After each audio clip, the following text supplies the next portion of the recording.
presenting today.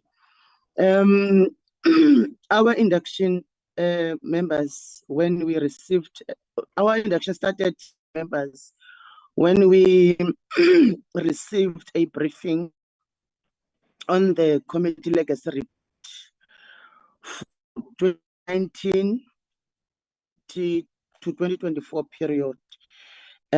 We made some resolutions that will be part of our minutes for consideration. Then last week, we had another stage of our induction process, focusing on the Department of Forestry, Fisheries and Environment.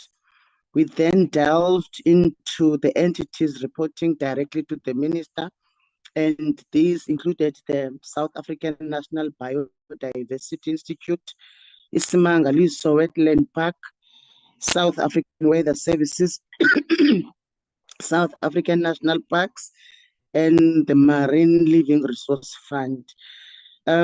Additionally, we had an opportunity to hear from the Presidential Climate Commission, which was established by the recent enactment of the Climate Change Act. The department and the commission informed us that there are still several procedural steps to complete before the commission is fully established. Just yesterday, members, and I also seen that on our WhatsApp group that was shared by Uchileka, that the president signed shareholder responsibility for each of the state-owned enterprises that previously fell under the Department of Public Enterprises to the respective line function ministries. Then in our case, honorable members, the South African Forestry Company Limited, which is SAFCOL, has been transferred to the Minister of Forestry, Fisheries and Environment. This proclamation means we will need to invite SAFCOL to present its mandate so that the committee can familiarize itself with this entity. Furthermore, members, the South African Marine Safety Authority, which is directly involved in fisheries and environment sectors, will also be invited to brief us at a later stage. Moving forward, we will be focusing on internal aspects of our committee's operations. We have already received a briefing from Parliamentary Legal Services, and will now be exploring other parliamentary departments that support our work. Today, we'll hear presentations from the Parliamentary Research, Public Education, and committees. Given the crucial role of industry stakeholders in our work, then the committee will be creating opportunities to interact with the representatives from various sectors within our portfolio. We plan to meet with stakeholders from the aquaculture, capture fisheries, forestry, fire protection, recreational fishing, recycling, packaging, chemicals, hunting, and game industries. With those few words, honorable members, let me welcome all of you in this meeting. Chilega, can you flight the agenda?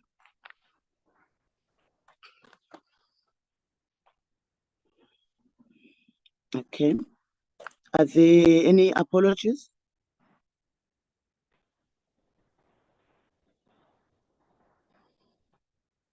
None, Chair. No apologies? No. Okay. No apologies, Chair. Okay, then can we then move for the adoption of the... Oh, no, I only have one.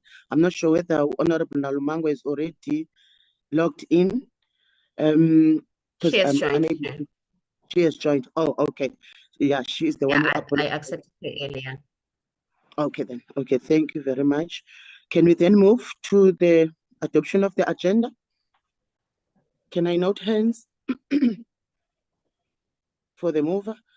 Honorable Managa? Honorable Managa?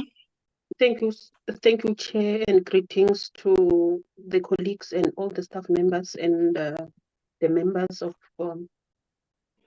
different departments that will be presenting. Department in the sense that I know that they're from the Parliament, but they're from different sections.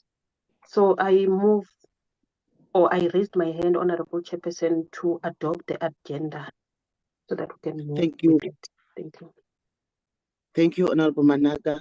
Honorable Makasi. I see your hand. Chair, good morning to everyone. Good morning to yourself and the officials present with the honorable members in the meeting. I raise my hand to second Honorable Managa in adopting the agenda. Thank you. Thank you. Thank you, Honorable. Honorable members, we have presenters. The first one will get presentation by the Public Participation Unit. Mr. Simons has indicated that he have a meeting at 10 o'clock. However, there will be someone who will take over from him when he leaves so that he can continue. We also have presentation on the committee operation by the content advisor, and we'll then have questions and answers after that.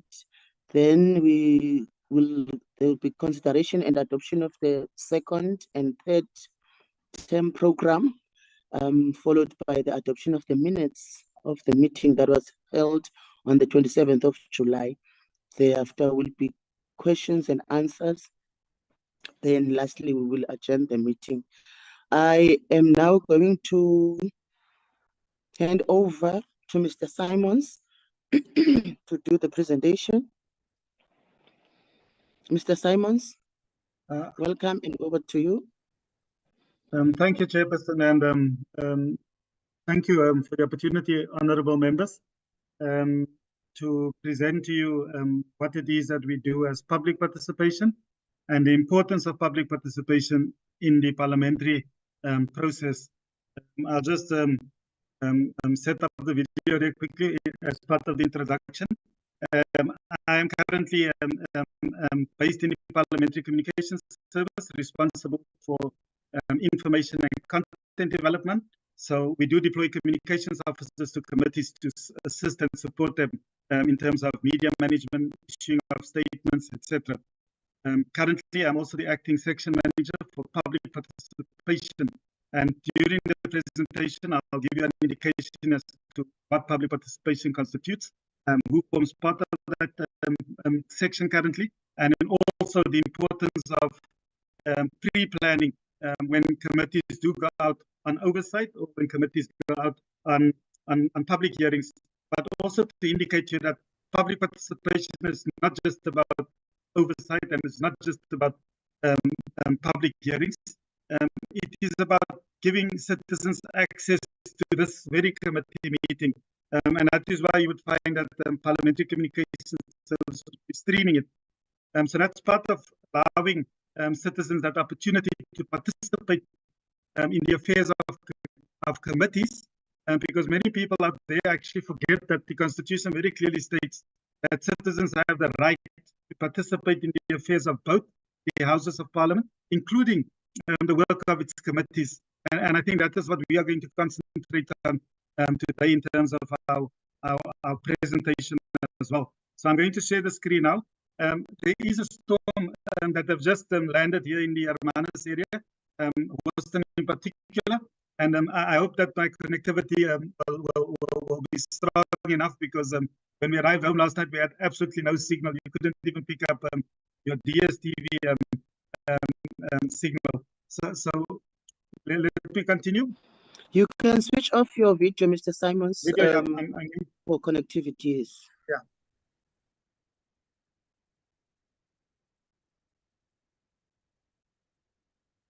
Can colleagues see the presentation?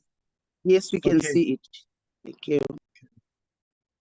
So colleagues, we start off by saying that for us, public participation is about making Parliament more citizen-centric.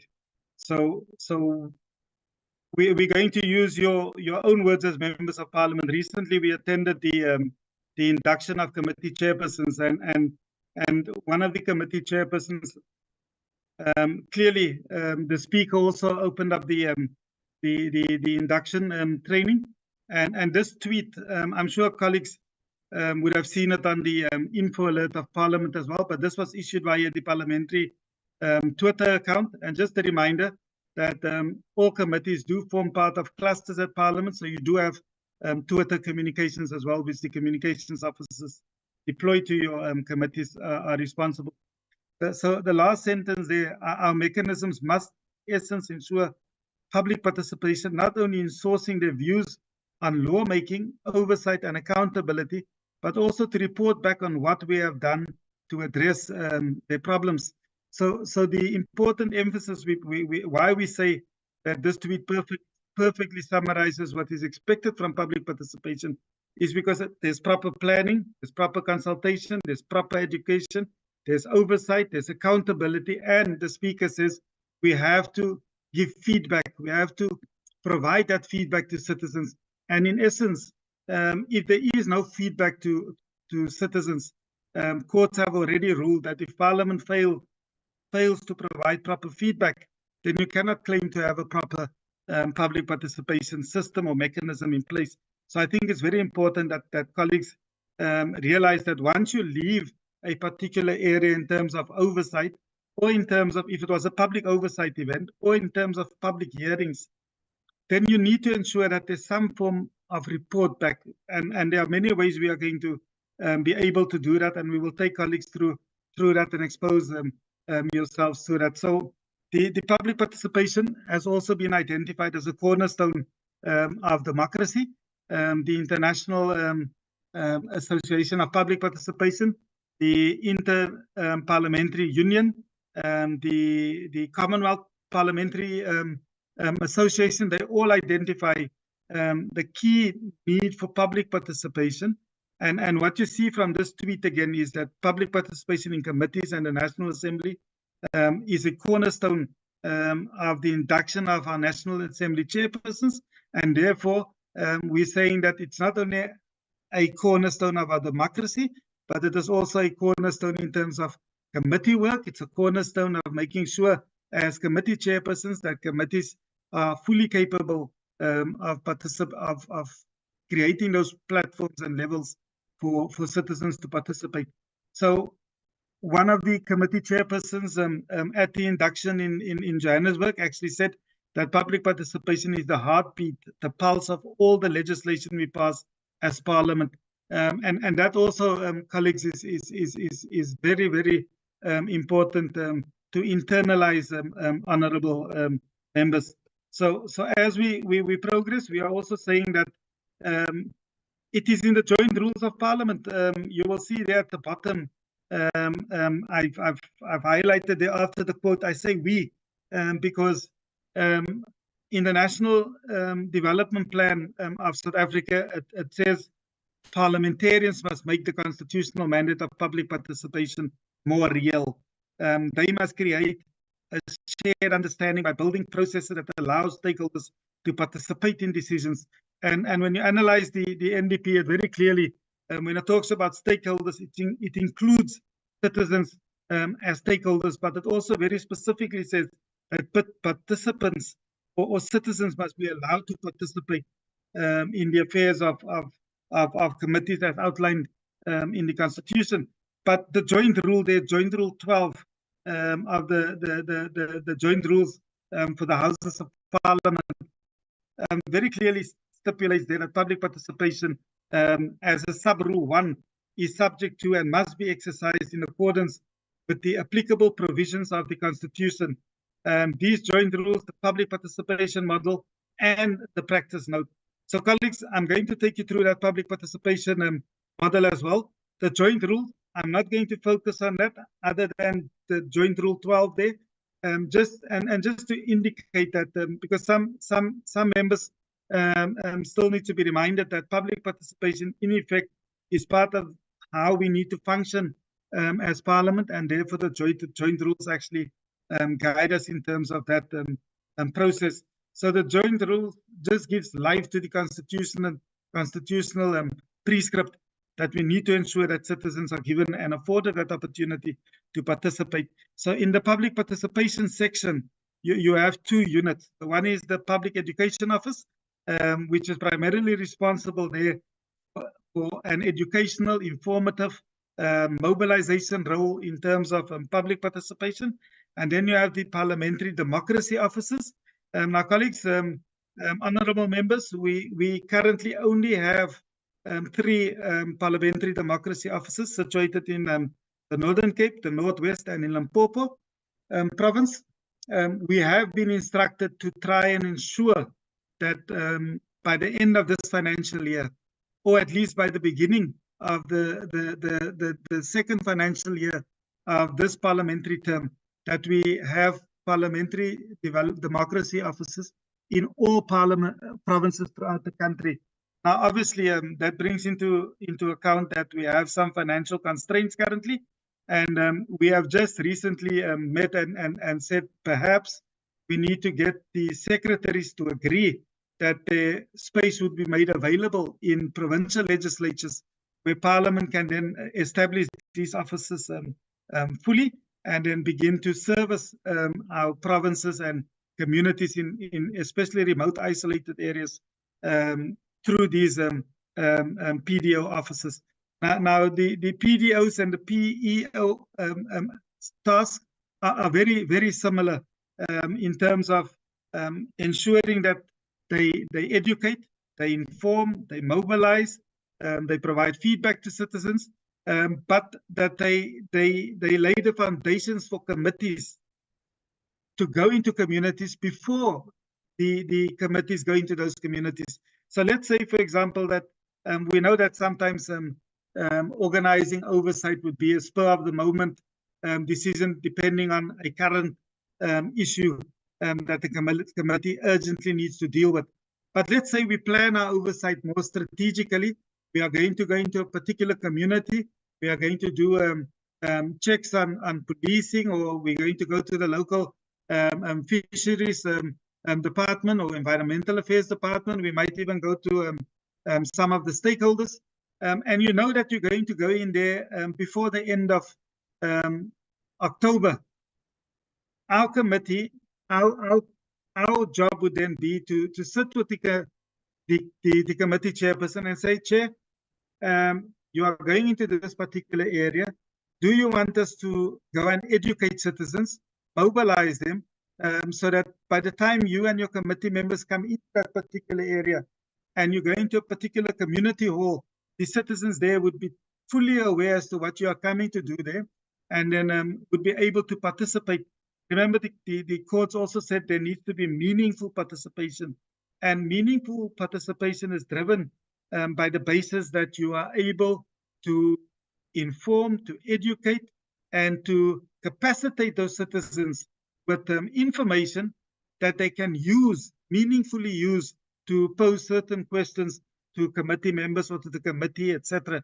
So I think that these two offices are very important for committees, and they are very important in terms of making sure that public participation is given life. Now, colleagues do have these presentations in front of them, so I'm not going to go into the details of exactly what we do, but as officials of Parliament, we have a clear understanding in terms of what is expected from us as a public participation office, and that's why I'm taking you to the core values of public participation.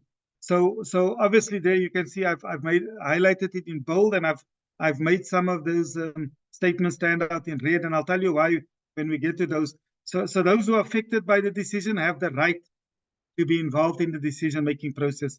That is a core value of public participation.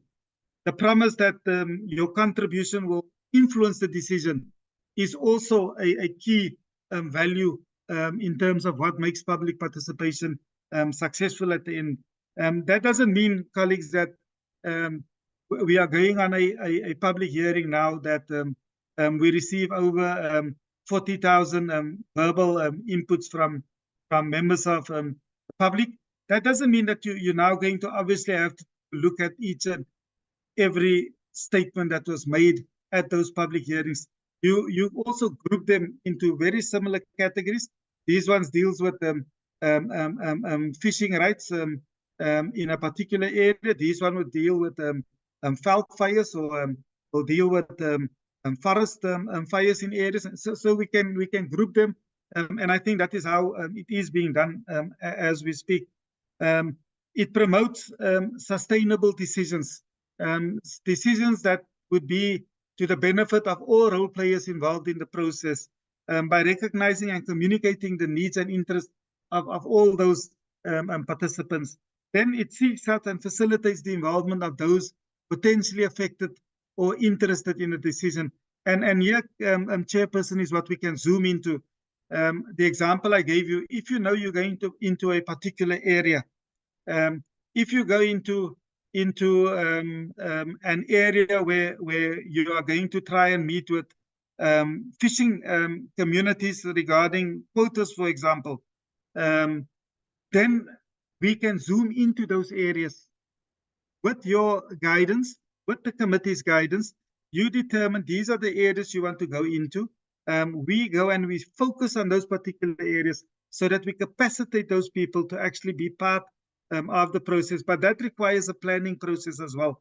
And I'm going to touch on the planning process as well. So you communicate to participants how the input affected the decision. And this is why I started with a quote from the Speaker of the National Assembly.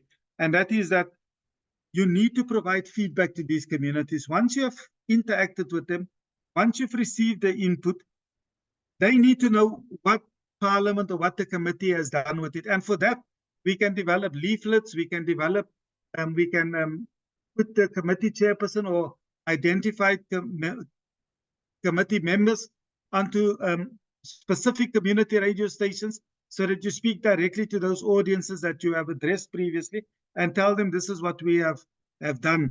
So when you zoom in on your core values, for example, I've put in red there, identify and analyze the target audience, because to us that is very important. You cannot go and speak, for example, probably you can, but to be a bit more focused, we are not going to speak to a community in the Northwest that are mainly concerned with mining issues around their particular time, crime, health issues around their specific community, about fishing rights for anglers along the coastline, for example. So we're saying that we will sit with the committee. You will tell us that this is where you want to go. We will even zoom into a particular area and we'll say, okay, if you're going into let's use the Overstrand as an example. You're going to the Overstrand and you want to speak to small-scale fishers. You're probably going to have to go into the communities of Kleinmond and Houston, probably Zwelisle, and then we will tell you, okay, you don't have to put that big an emphasis on Voelklip, for example, because now we're zooming on the day-to-day fisherman who depends on that fishing. They catch at the end of the day to survive. We zoom in on them. We're not going to go to the owners of the big conglomerate fishing companies who will stay in Voelklip, for example, or maybe even in Sandbay. We will do that target audience segmentation together with the parliamentary communication services for you. Then we go into those areas, we mobilize so that we make sure that when you do pitch up at a particular venue, the communities are there and they are ready and able to assist. So we might even then, in terms of identifying other mechanisms, say, look, Chairperson, we're not only going to let you speak to the 200 people sitting in front of you. So we will pay for a community radio station to broadcast live from that public hearing or public meeting that you are staging, so that the message spreads beyond that particular community, so that it goes into the entire district, so that all those who would not be able to attend would also be able to listen via that community radio station. So We also assist with simplifying information. Instead of speaking to residents at a legal using legal terminology, we try and simplify it, obviously with the blessing and support of your legal services section as well. Because before we go out and we inform citizens, they also sign off on the content, and to make sure that the content that we are spreading and sharing with citizens are in line with the legal requirements of Parliament. And then obviously prioritize feedback. Now this slide, Chairperson, just tells you that our entire public participation system at Parliament is based on the international standard of public participation, the national spectrum, international spectrum for public participation, and that is that you firstly you inform. Once you have informed, you consult. Once you have consulted, you involve citizens by addressing them directly and getting stakeholders to participate, and then you collaborate. The collaboration leads to a collectively acceptable decision that will be reached, and that at the end of the day serves only to empower citizens. So you give those communities in remote rural areas along the coastlines, etc., the opportunity to be informed, to consult them, to involve them, to collaborate with them, and to empower them. And we're also going to go, I'm going to skip several of the slides so that we can stick to the issue of how we then zoom in, particularly with the committees. So this is just to inform members that all of you would have constituency offices, and we regard constituency offices as an extension of Parliament, and as a public participation section, we will be actively involved with your PCOs in terms of the provision of information, using them as platforms to engage citizens, using them as outreach points, etc. So the next slide also just tells you what we do as PCO, as PEO, and as PDOs to ensure that your constituency office has life in terms of what happens at Parliament can be replicated at your constituency offices. We know there are political nuances around it in terms of political parties actually owning those constituency offices, that they base their political appointees in those offices. But we're saying that as administrators, that doesn't mean that we cannot go to that office and also provide an information table.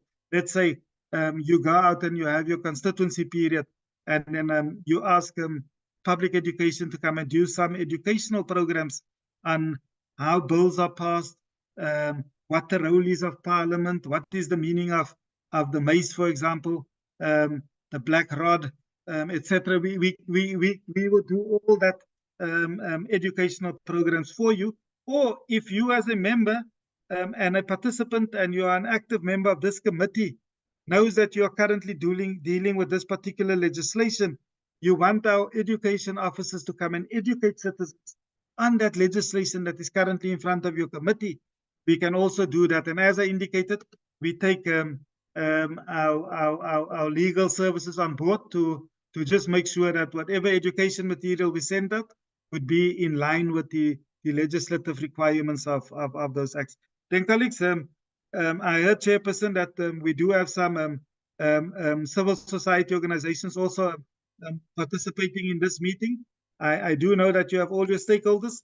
We engage actively with stakeholders.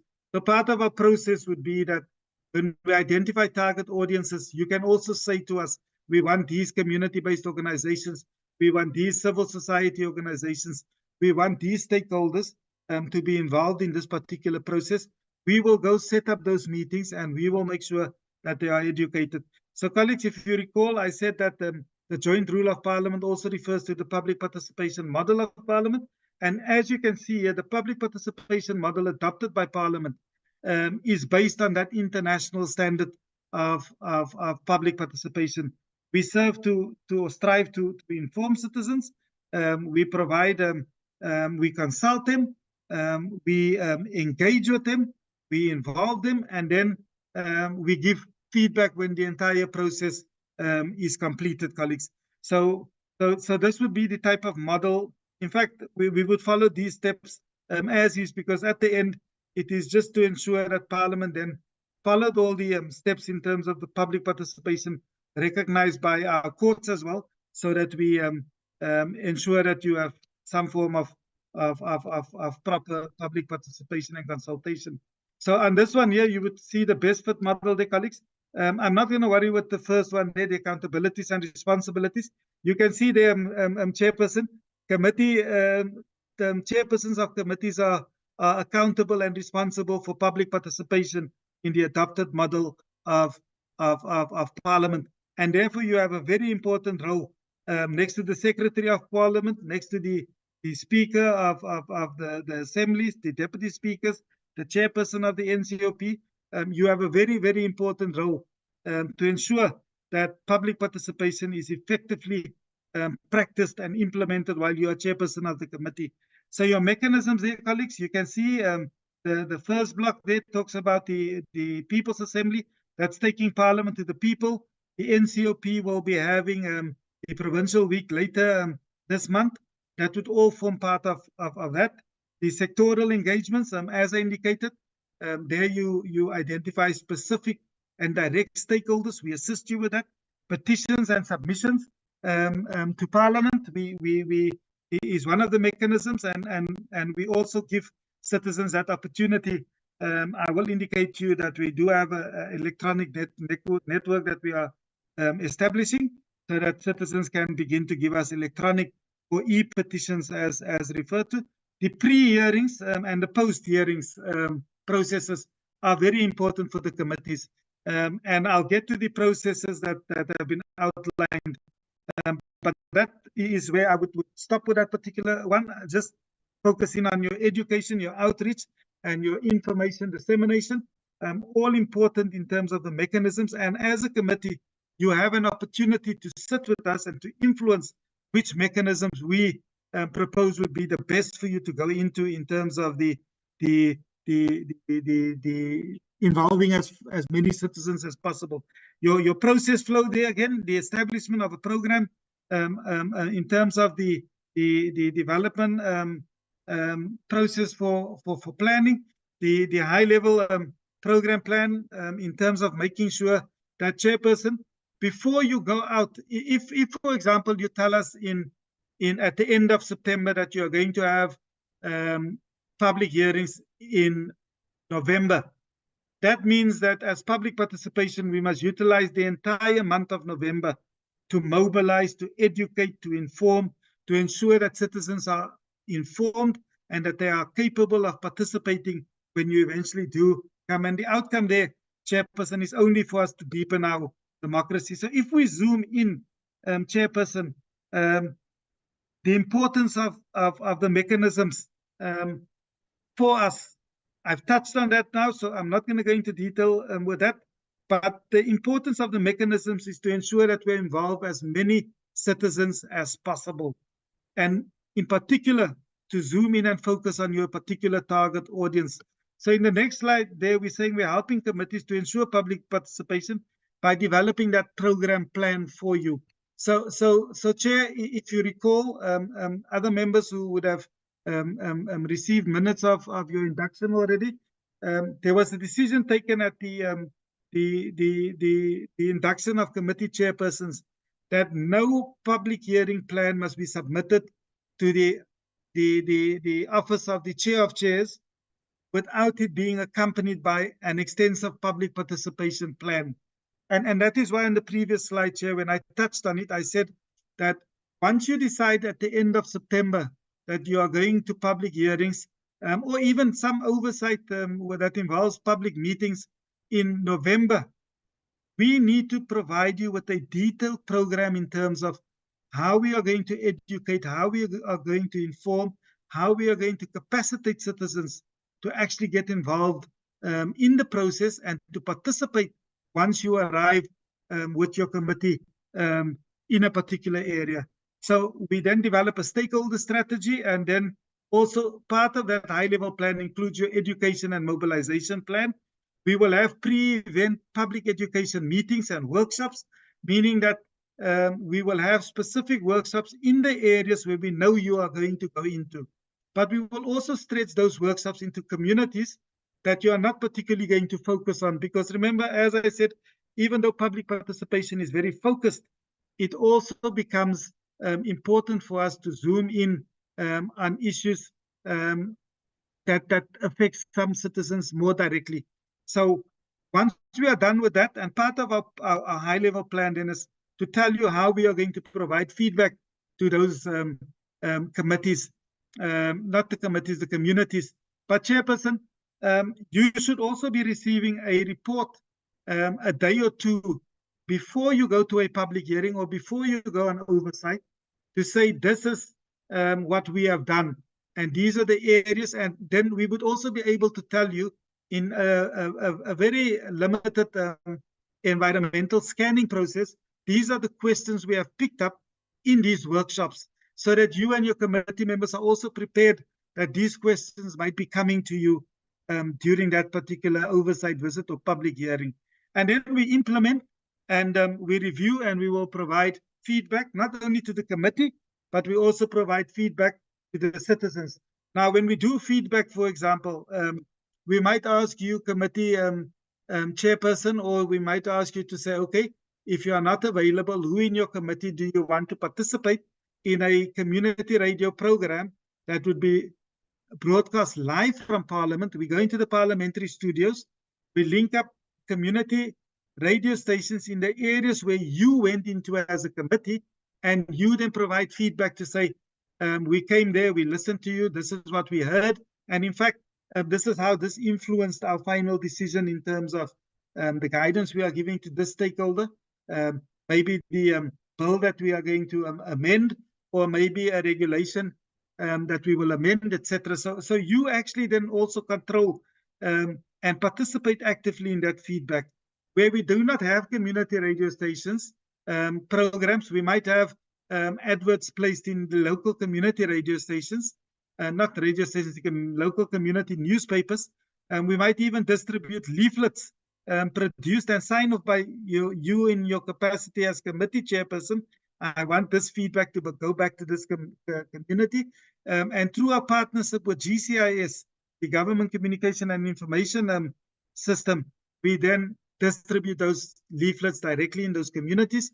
We will also distribute those approved leaflets, the approved feedback, via the social media platforms of Parliament.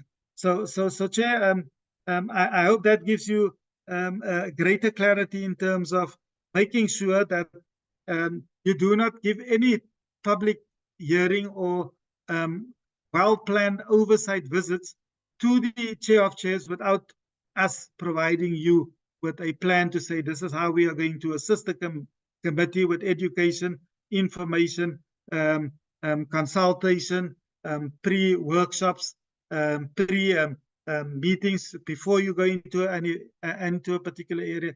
So we have an extensive planning and process for you. This slide, colleagues, just goes into the mechanisms again. And as you can see there, one of the mechanisms for committees is public hearings, petitions, submissions, and oversight activities. For your constituency officers there, we look at it as access to information and services, and also regarding our PCOs as an extension. Then when you come to that first block there, the one that says NA and NCOP, those are all the activities we are involved with and educate citizens on in terms of capacitating them with the ability to either participate, pose questions, but to be active in the parliamentary processes. We have aligned our public participation approach to Parliament's APP. The adaptive APP talks about a transformative Parliament, a responsive Parliament, a collaborative, engaging Parliament, and then also the level of operational excellence. And that is what we offer in committees, that level of operational excellence to ensure that public participation is a respected and admired process that even legally would not be able to challenge, or stakeholders would not be able to challenge the process in courts. They can still challenge it, but when they do challenge it, we have the ability to report back and say, this is what we did. this is how many citizens we consulted, etc.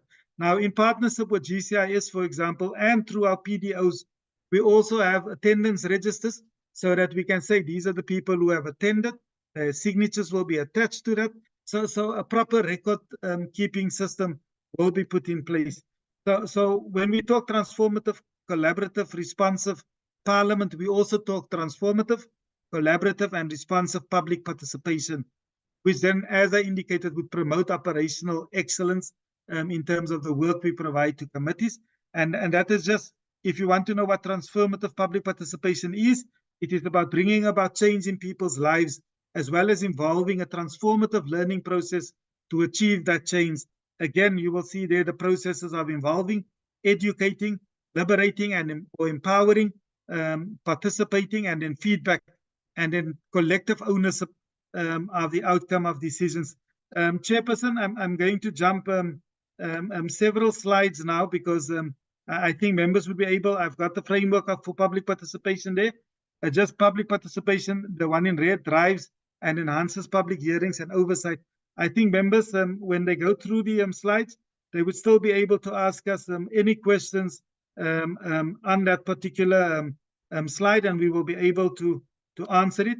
I'm just going to touch on the public participation model and the innovation since COVID-19. Many people say it is actually sad that COVID had to force us to implement a document we signed in 2008 with the IPU saying that we were becoming an e-parliament.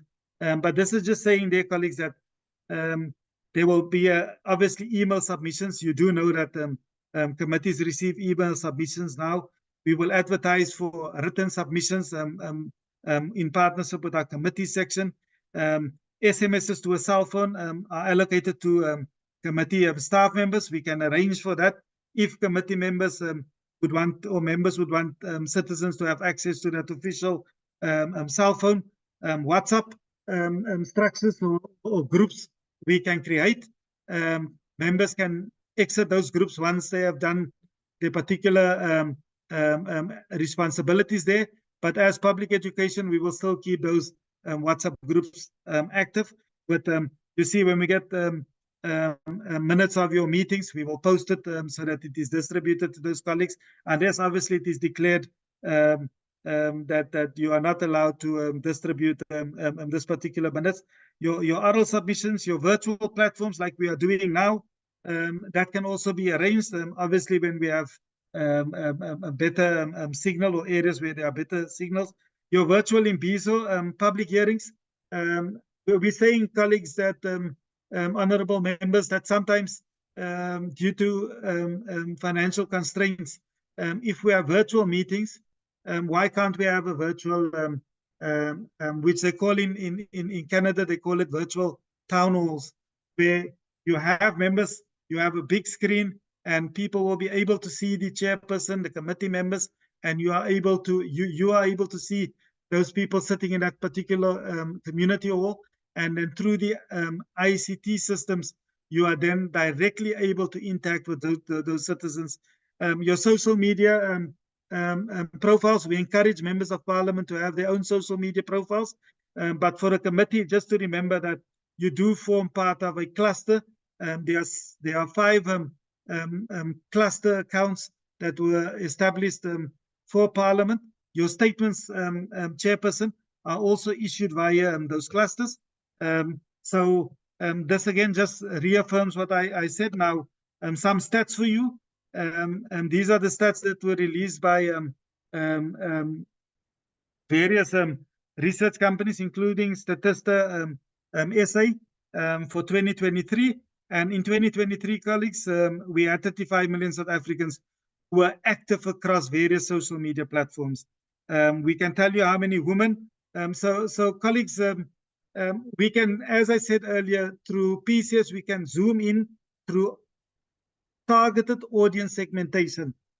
If you want to speak to women, we can make sure that you speak to women via social media platforms. If you want to speak to, in particular, a different category of women, young women, we can also arrange that for you through social media platforms. So we are asking committees to begin to utilize these opportunities and mechanisms so that we are not left behind, that we take people with us. So as I indicated, Chair, we have increased broadcasting and live streaming of public hearings, but we also have that of your committee meetings. And if I'm not mistaken, your committee meeting is being live streamed as we speak. So we give citizens that opportunity to then also, I heard this while I was listening to you via Zoom. They can either send in the question through the chat group, or they can email your committee secretary, but all those opportunities are there. They can also interact with your statement that you're issuing via the committee, for example. So increasingly, we are saying that there should be a 360-degree loop, and what closes that loop is feedback. So we are placing far greater emphasis as well. You see, because citizens will participate in future if they know that this is what happened to their previous input. And we do know that citizens sometimes would not be that petty where they're going to say, I want to know what happened to my particular sentence. As long as they know that the sentence delivered at a particular hearing or while you were on oversight eventually led to something and influenced some final decision, they will be very happy with that. Now, we are looking at the possibility with the committee section and PCS, but I'm going to just be honest with members. There is a funding crisis at this very moment. So we are not placing emphasis on the monthly community radio programs. I'm going to give you a quick example in terms of the partnership we formed with GCIS. And I can tell you in the Western Cape, in Gauteng, and now we are also linking up with the Eastern Cape. If you want to even use community radio station to tell your constituency that you are coming there for a particular process, whether it is only constituency work or whether it is to come and do some research, and you want access to community radio stations, contact our office or contact PCS, and we will make sure that we get some form of collaboration with our partners so that you have between 15 minutes to 1 hour available airtime. We just had 10 community radio programs, public education programs in partnership with GCIS, and we didn't pay a cent for those because when GCIS buys community radio airtime, they also negotiate that they get 30 minutes or 60 minutes free, depending on the amount that they pay to those community radio stations. And that is where we partnered with GCIS to say, look, can we use some of those free, the free airtime that you have? And we've been using it extensively over the month of August. So feel free to contact us with that. And then, Chair, also community radio stations will be an essential mechanism and platform for us when we provide feedback. So the live data dashboards, Chairperson, this will be able to guide committees as well, because what we are going to do through our division is to be able to tell the committee, you want to go into that area, you went into that area 3 months ago with this issue. Maybe you should not go back into that area with a different issue. Maybe if you want to go close to a community that you went to the last time, you can also ask us to arrange some small 1 hour, 2 hour meeting for you so that you can provide feedback. But we are going to try and influence to a large extent where we go as committees, because I can tell you my experience in Parliament has been that we go to the same town halls in Ekurhuleni, the same community halls in Soshanguve, the same community halls in Khayelitsha, the same community hall in Pakkalsdorp, in the George area. So we're trying to prevent that you consistently go to the same area through this live dashboard as well. And all our stakeholders would be able to have access to this. So remember, Chair, a few slides back, I said we will try and influence even where you go in terms of targeting and zooming into communities. This forms part of that particular process. I touched on the increased social media activity. There will be, for example, part of the plan would be that we have an extensive social media drive as part of our preparations to inform citizens that you are coming. As public education, we are now looking at launching our own social media account, which will then zoom in and assist committees also So Chair, if your committee wants to go somewhere, we will then also begin to target specific messages to those communities via social media platforms. A comprehensive education program, as I indicated, will be embarked upon, and that would be form part of your plan. So just to as I move towards conclusion, for more meaningful public participation, we believe can also help to rebuild trust in Parliament. Now, I'm going to show you a slide as I conclude in terms of the trust levels of Parliament, how it has declined since 2008. And we are saying that as public education and as parliamentary communication services, we are joining efforts to ensure that we rebuild trust in Parliament. And part of that would also be that we then ensure that we create far greater visibility, not only for committee chairpersons, but for members of Parliament through the Know Your Member of Parliament campaign. We are also then going to ensure that public participation works towards at least ensuring that all citizens in a particular community are given an opportunity to participate. And then I also said there, Chairperson, throughout the presentation, we can focus in on women, we can focus in on children, we can focus in on the female child, we can focus in on youth, and we can break it up into various groups for you. We can make it unemployed youth, you can make it youth who are at university students. We can do that, but for us to do that, you need to give us a proper planning process, and the courts have already found that part of a proper planning process is Parliament actually implementing its public participation model, which says that at least 6 weeks before there's a public hearing or even a public meeting in terms of oversight, you give us at least 6 weeks to plan and educate, inform, and ensure that citizens are there. Now this slide, Chairperson, is just to tell you that the most recent recorded trust level in Parliament is at 26%, and that the distrust level or citizens who distrust Parliament is at the region of 61%. And this we get from our Ipsos and our HSRC report, but it is also research that Parliament actually participates in with our stakeholders out there. So most citizens are happy with Parliament and satisfied with democracy. So you can see there that if Parliament is seen to be doing its work, but colleagues, for Parliament to be seen to be doing its work, our members of Parliament must become visible. Our committee chairpersons must be at the forefront of all the environmental issues that affect your committee, all the policing issues that affect you if you're chairperson of a police committee, etc. So we've seen there's a slight increase and uptake in people being satisfied with the work of Parliament. That started closer to the end of the 6th Parliament about 2 years back. And now, colleagues, we want to keep that trajectory continuously moving upwards. And we're saying we can do that if we become a bit more visible as an institution, and our members can do that. I can also give you research that says that that focuses on Parliament and trust in Parliament and the role that officials play in terms of creating distrust in the institution, and the role that members of Parliament play.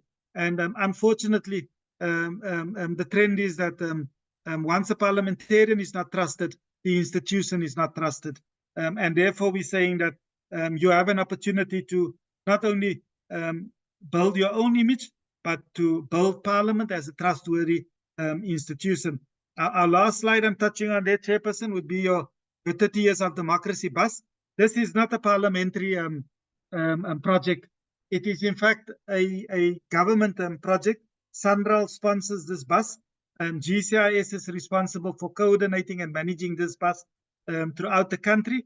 And as public participation and public education, we've actually been playing an active role on this bus.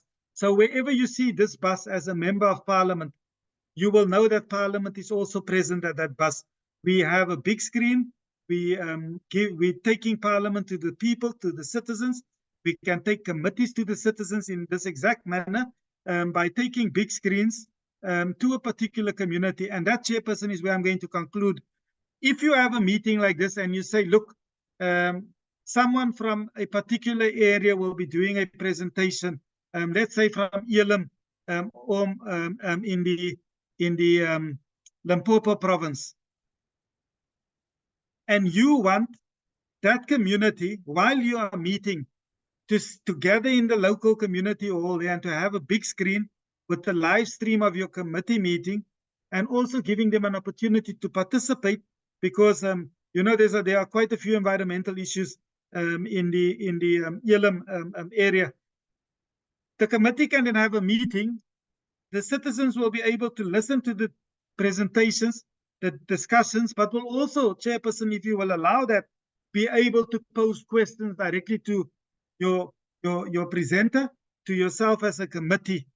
That's possible, colleagues, and that is the future of parliamentary democracy and parliamentary processes. And we are hoping that one of the committees are going to come to us and say, that presentation you made where you said we can put up a big screen, we can have a live stream, we can allow those community members there to participate in our committee meeting. I think that is something that committee seriously consider, take up, and we would obviously then look at the financial management and organization of those particular meetings. Chairperson, thank you very much for your time, honorable members, and then all your stakeholders who also attended. I'm still online, so as long as I'm online, I'm also able to ask to answer questions with my colleagues who are also present in this meeting. Thank you, Chair. Thank you. Thank you very much, Mr. Simons. Members, I think let us just amend our agenda quickly. Can we move for questions and answers so that we can be able to release Mr. Simons for other engagements? If it is fine with you, members, so that we don't keep him. Okay, I can see that Honorable de Block is saying sure. Okay. Can I then see by show of hands, members, those who want to ask questions? Dr. Managa, I see your hand. I'm noting hands, honorable members. So far, I can only see one hand. Ms. Dr. Managa, over to you, ma'am. Thank you so much, Chairperson. The hand was to second what you have just said on amending the agenda to accommodate Mr. Simon so that we can ask questions now. Anyway, let me just take this opportunity and raise some few questions that I have. When Mr. Simon was presenting, Honorable Chair, I noted a few items. The first one is about constituency office.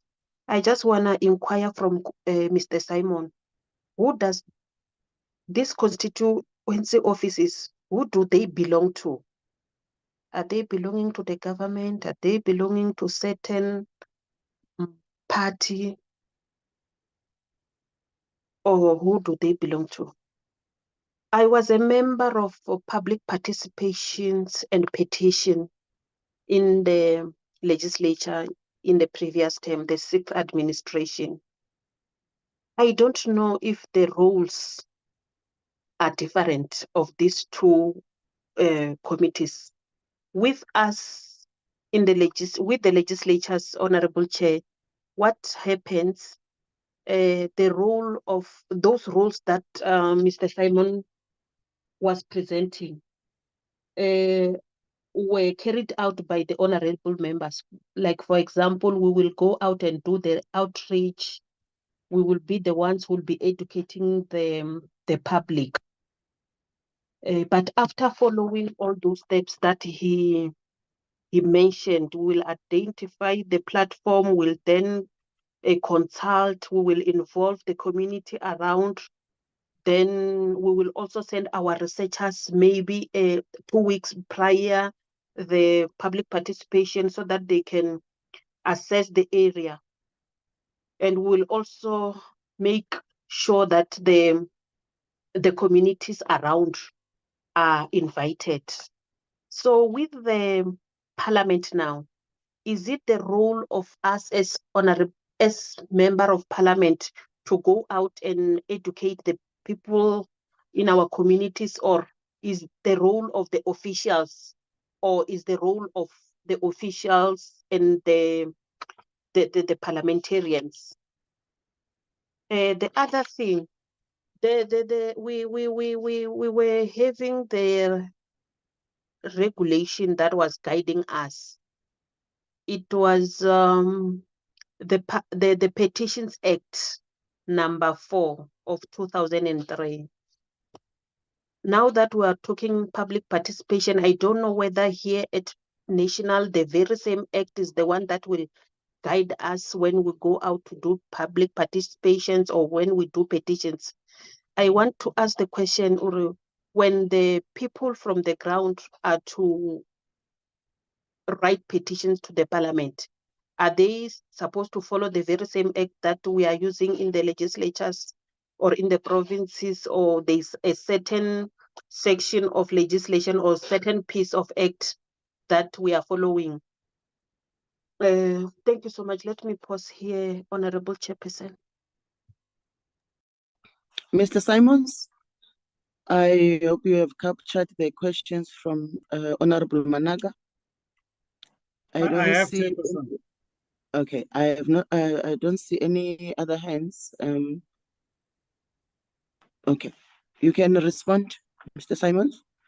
Yes, maybe I don't know if I'm going to be out of order, Chair, but in terms of public participation, I think all members of Parliament are public participation officers, because in essence, I think Honourable Mata is correct.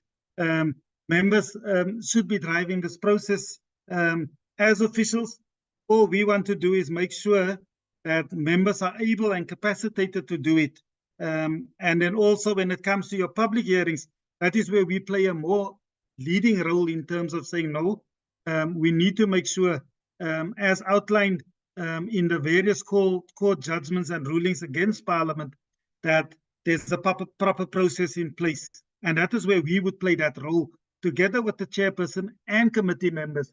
And what I indicated was that maybe sometimes, remember, sometimes you do overkill in a particular area.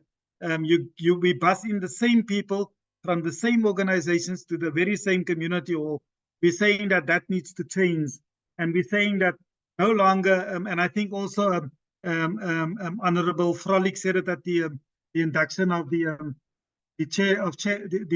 committee chairperson, where he said that we cannot go into the same area month in, month out, public hearing in, public hearing out, oversight visit in, oversight visit out, and then say that we have consulted communities, because technically we go to the very same areas, the very same communities. We need to expand and make sure that we reach far more people than the ones that we usually organize. And therefore, we need to identify other stakeholders, other community-based organizations, other wards, instead of going into the same particular areas. So I think we are just reinforcing the public participation process for members of Parliament. Yes, I said to some officials and to some members of Parliament, it remains a issue of, I'm going to use, for the lack of a better term, controversy. Who does the PCOs belong to?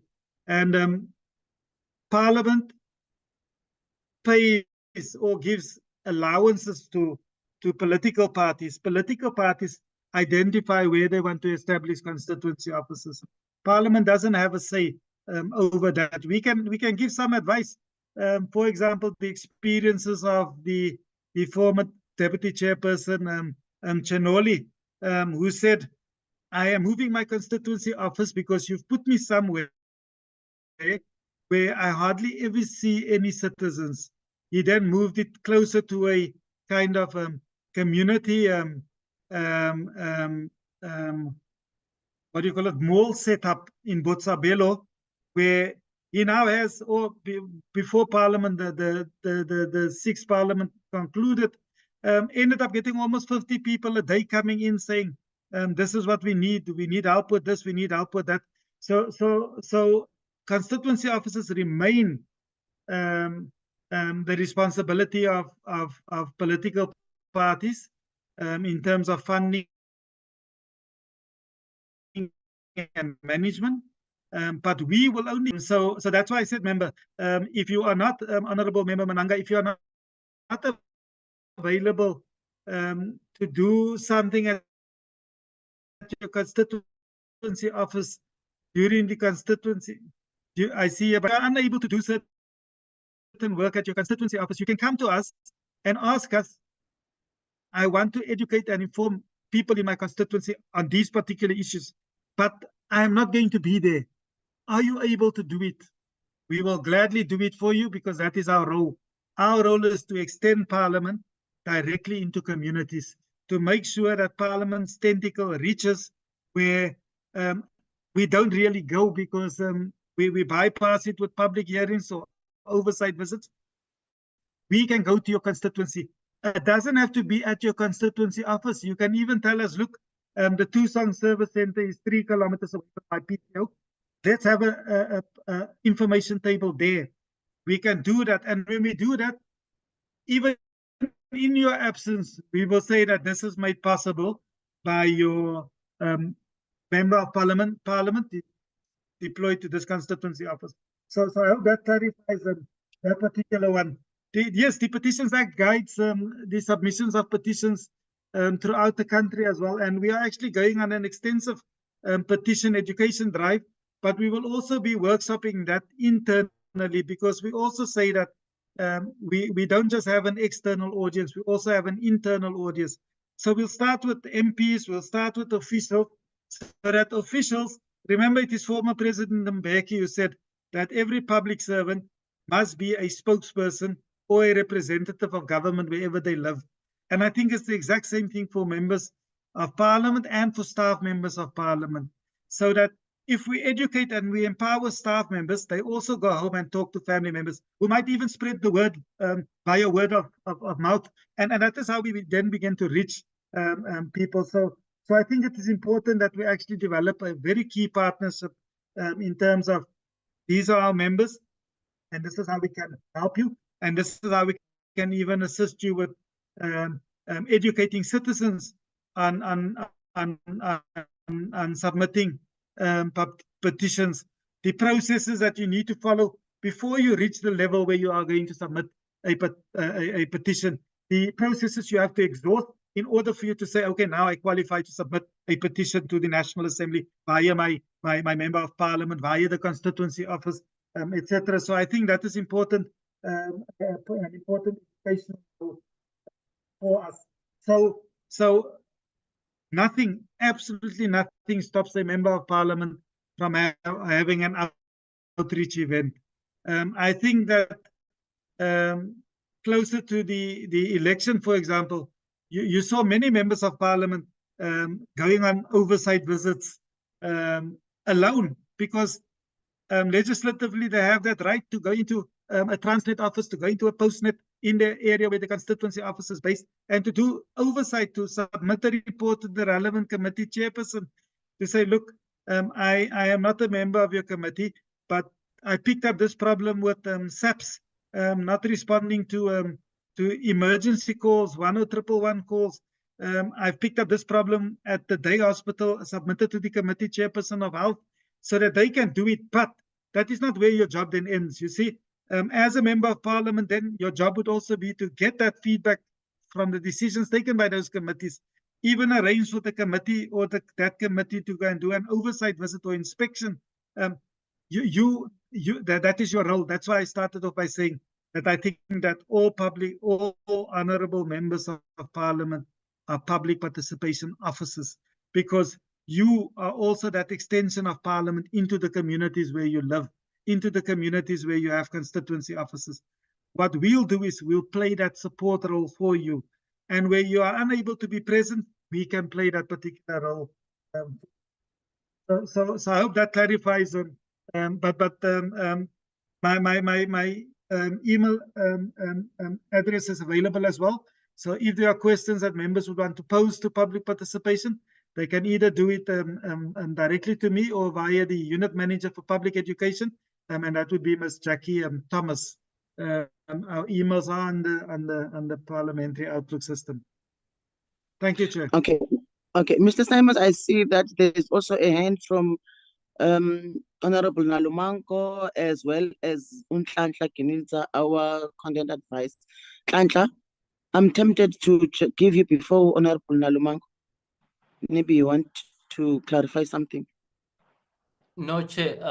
This is just to say Honorable Mkhize is trying to raise his hand, but is unable. Okay. So maybe for his recognition. Okay. Yes. It's fine. I'm going to note. So it's going to be Honorable Nalumango, followed by Honorable Mkhize. In that order, Honorable Nalumango. Okay, thank you, Chair, and good morning to all committee members on the platform this morning. My question is fairly simple. What are the evaluation mechanisms in place to measure whether the public participation process that we've embarked upon is effective? In order to ensure that after our public participation processes, that the public do not march to our offices. Thank you, Chair. Honorable Mkhize.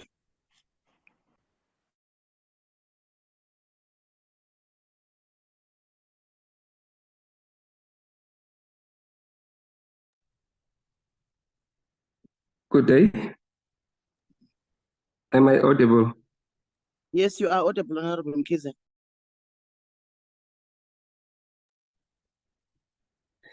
I just want to have a question here to Mr. Simons. I heard that I don't know whether I heard it correctly, that the offices for public democracy they are only found in 4 provinces. That means 5 of the provinces doesn't have. And I just want to know how they are able to impact other areas where they don't have offices, how their services is in the communities is given their service. Let me make an example, like people in rural areas, like in Eastern Cape, KwaZulu-Natal, if they don't have offices, how people they are able to participate with their unit. I just want to get a clarity on that one about the offices and why the offices are not opened after 30 years. Thank you. It's actually 3 provinces, Honorable Mkhize. It's Northwest, Northern Cape, and Limpopo. Okay. Mr. Simons? Yeah, thank you, Chair. Thank you for correcting that. Yes, it's only in 3 provinces. And remember, colleagues, there was a high-level study that was done and completed during the 6th Parliament. And during the 6th Parliament, the decision was taken that we need to expand and roll out into the other provinces. And Honorable Mkhize, that is why when I started off, I touched on the PDOs, and I said that we have been given a task to ensure that we roll out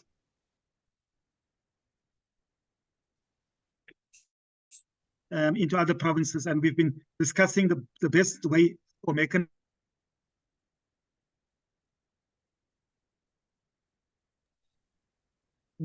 We keep on losing you, Mr. Simons. For us to do that, because currently for 3 PDOs, but I do know that Parliament, I hope it's better now.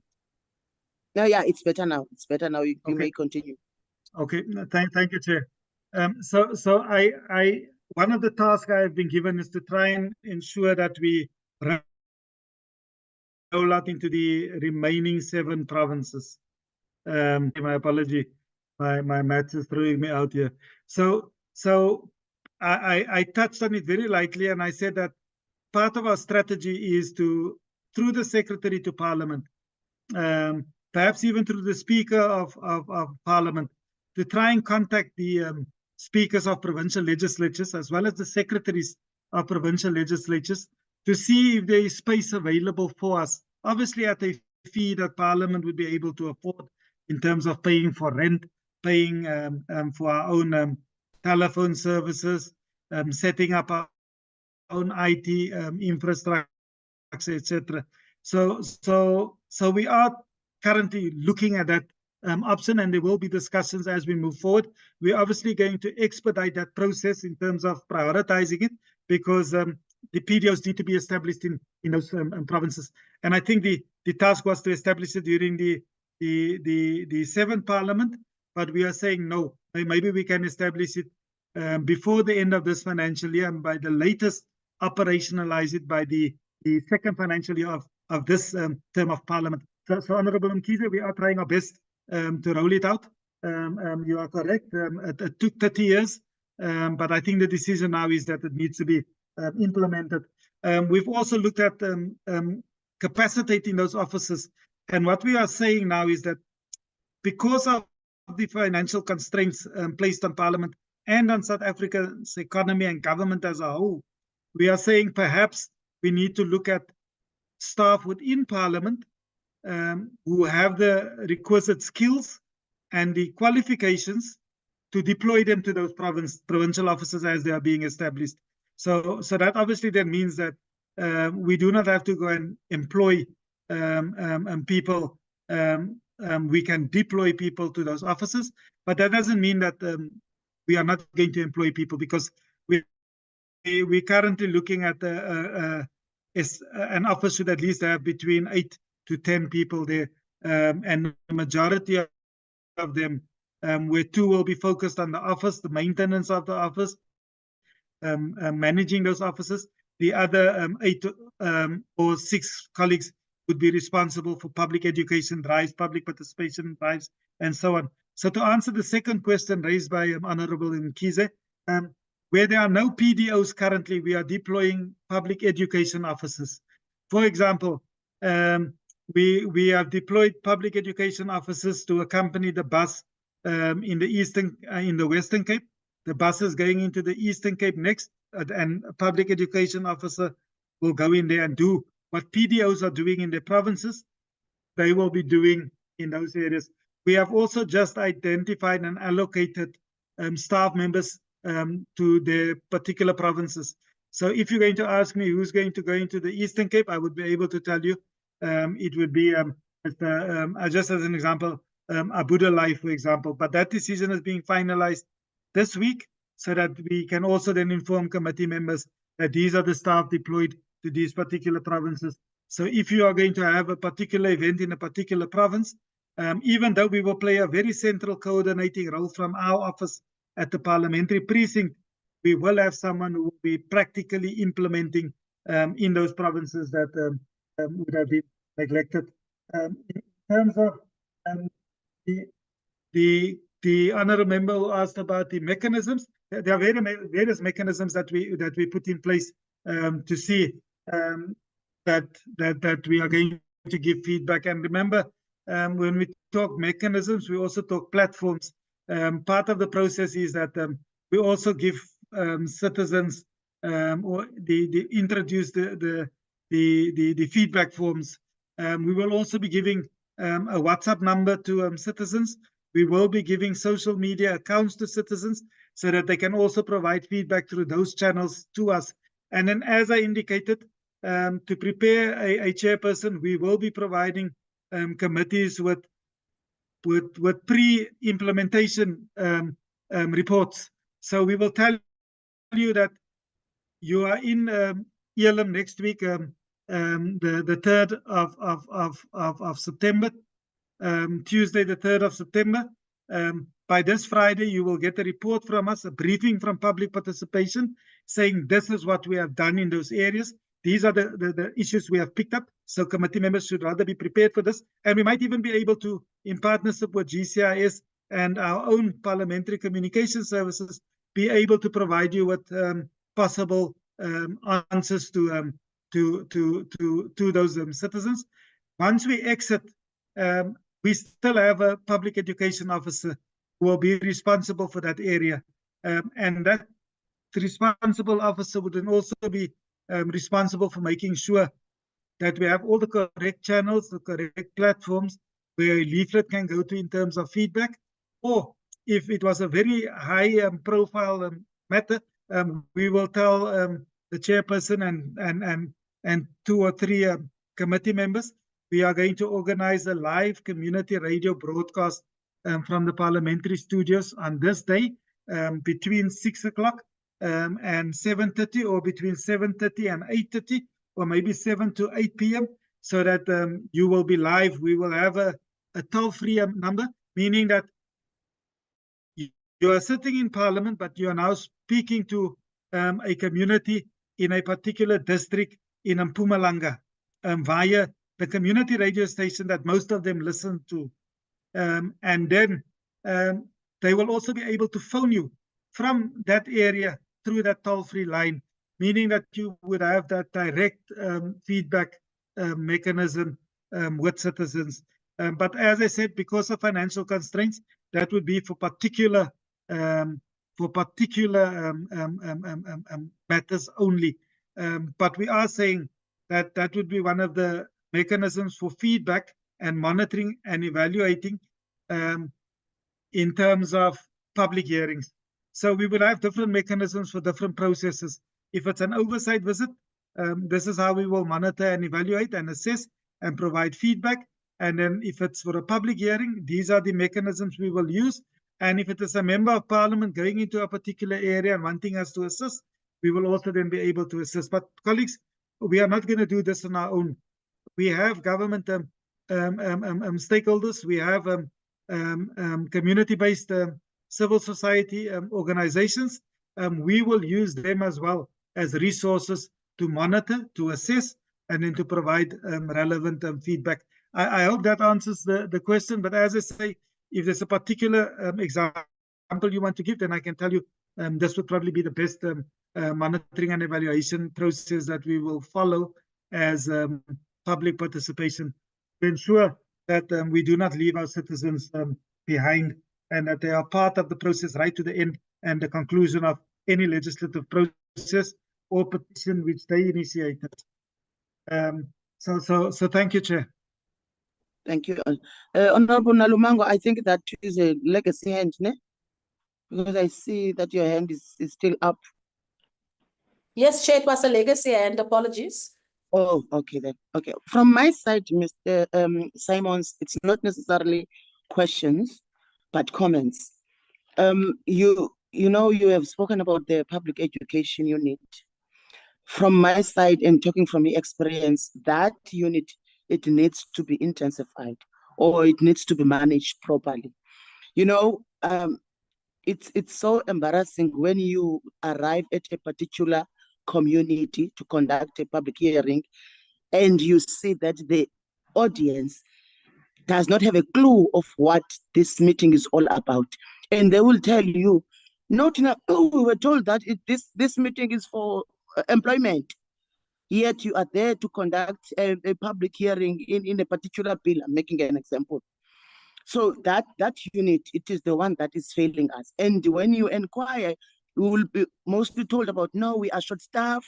And sometimes you will arrive in a community, there was no public education that was done to educate people about what is going to be shared with them in a public hearing. Secondly, also the interpretation services, they also need to be managed properly. Where I have heard that you've mentioned that you need to study and analyze communities before you conduct a public hearing. You will arrive in a community that is dominantly African speaking, but you will be given interpreters that are speaking Xhosa, that does not understand the language that is spoken in that community. So that also needs to be looked at. And lastly, when it comes to petitions, it seems as if Parliament, it takes long to respond or to attend to petitions. So that's also unit also needs to be managed properly, and it needs to be dealt with. Those are the few comments from my side, Mr. Simons, before we release you. No, thank you very much. Thank you very much, Chairperson. I can boldly say here that we are looking at all the problems that you have raised, because we have picked up those problems as well. But I can tell you that part of the reason why Parliament is establishing the section, public participation section, is to ensure that you get better services from Public Education Office, as well as from your parliamentary democracy offices.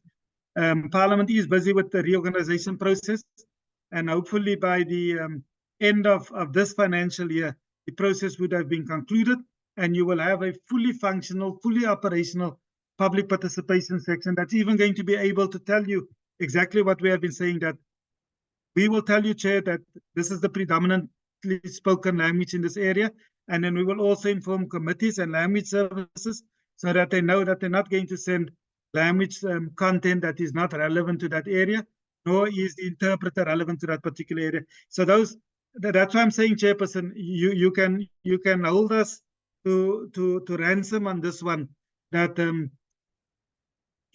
by the time you tell us that it's going to be a public hearing, or you're going to have a particular oversight in about 5 weeks' time, we should be able to give you a plan that says this is what we are going to do, and that plan will be owned by you as the committee and as the committee chairperson, and then you can tell us that, look, you've not done 1, 2, 3 according to what you have said.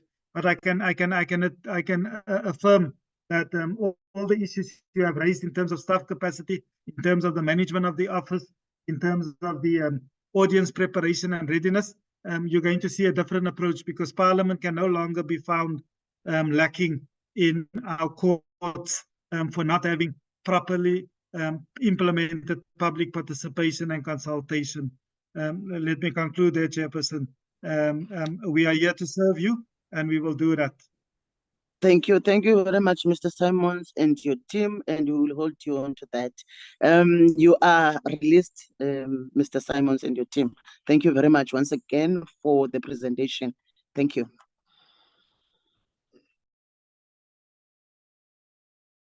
Here, let's then move to the second presentation on the committee operations by the content advisor and the committee secretary. Nhlanhla, you will be leading the presentation. All right, Chair. Let's see.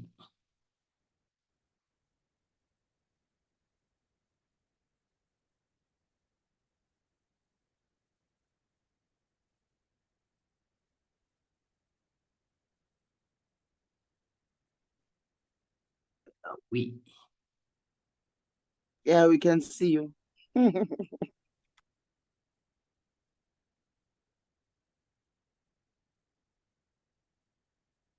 Chileka, did you revoke your rights? They are still intact. You are my co-host.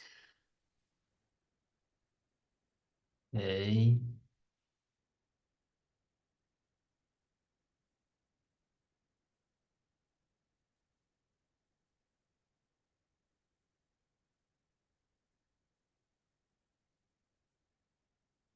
All right.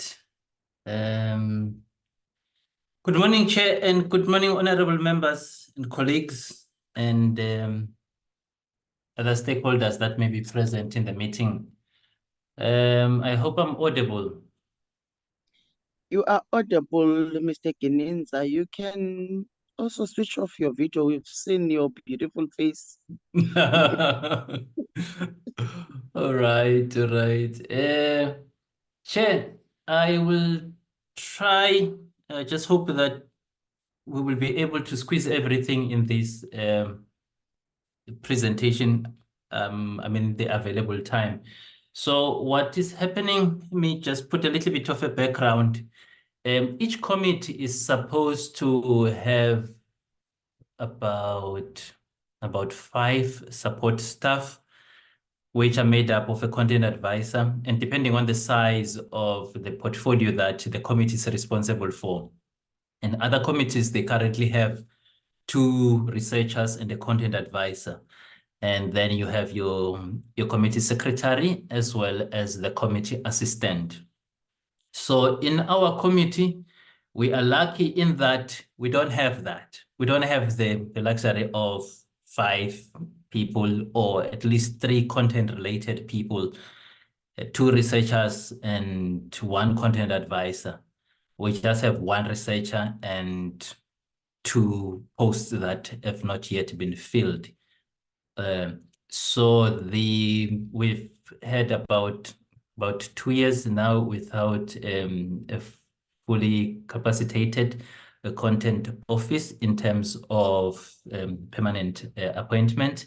And then we have a researcher post that had been frozen and not been filled. And some of these are administrative reasons that have affected in the filling of these vacancies or the move of funds from them. But I will be from time to time requested to assist in the vacancies. But yeah, what had happened is that over the past, how long? Yeah, 2 years since the content advisor who was there was unable to perform the functions due to ill health. So from time to time, I will then cover those functions. As you would understand, if there's a post that is frozen and there's a post, then there's 2 posts basically that are funded that are not yet filled. It also affects the availability and also the level of support that the one individual has to deliver, particularly if it was supposed to be delivered by 3 people. I will touch on that, how it affects not just the committee, but the work of Parliament as we continue. So I will be having 2 heads today, one from the research unit as a researcher, and then I will also speak from the side of the content advisor side of committees. And maybe one thing, Chair, in 4 days, the committee will not have a researcher. The researcher is going. So yeah, that's one thing to have in mind. But then the committee will have a content advisor from the 1st of August. So basically, there will still be 2 vacancies from that front. Let's continue. From the research unit, they've been in existence since 1997. And yeah, there's been evolution of the unit since then. In terms of the functions and where it is reporting, it's under the Knowledge and Information Services led by Dr. Gabriel, and they have grouped the functioning of the unit into 7 clusters that are formed by different areas of specialties, as well as broadly for operational purposes according to the departments that are associated with those functions. These clusters, they serve both the NA and the NCOP. So you may have, in some of the instances, one individual being assigned to or to support the committee in the National Council of Provinces, while they also have their permanent committee in the NA. While at the same time, you find that there are vacancies on both sides. Maybe one person ends up carrying the responsibility of a researcher and content advisor from the NCOP side, as well as also assisting almost similar functions from the National Assembly side. As you would understand, Parliament sits at almost simultaneously when you look at the NA and the NCOP. So that affects the availability and also keeping track with the developments in committees, more especially when you have to support on both sides, as well as the breakdown of responsibilities that each post has. And then the group exists to promote and disseminate knowledge and research information in support of the constitutional mandate of Parliament. So the work is not just limited to supporting committees, it goes beyond that. And then there's the approach is to use an integrated approach in terms of research and information services relating to the products that the unit is providing, and also to capacitate or help members make informed decisions, particularly the evidence-based decisions. Then the unit is striving to be non-partisan.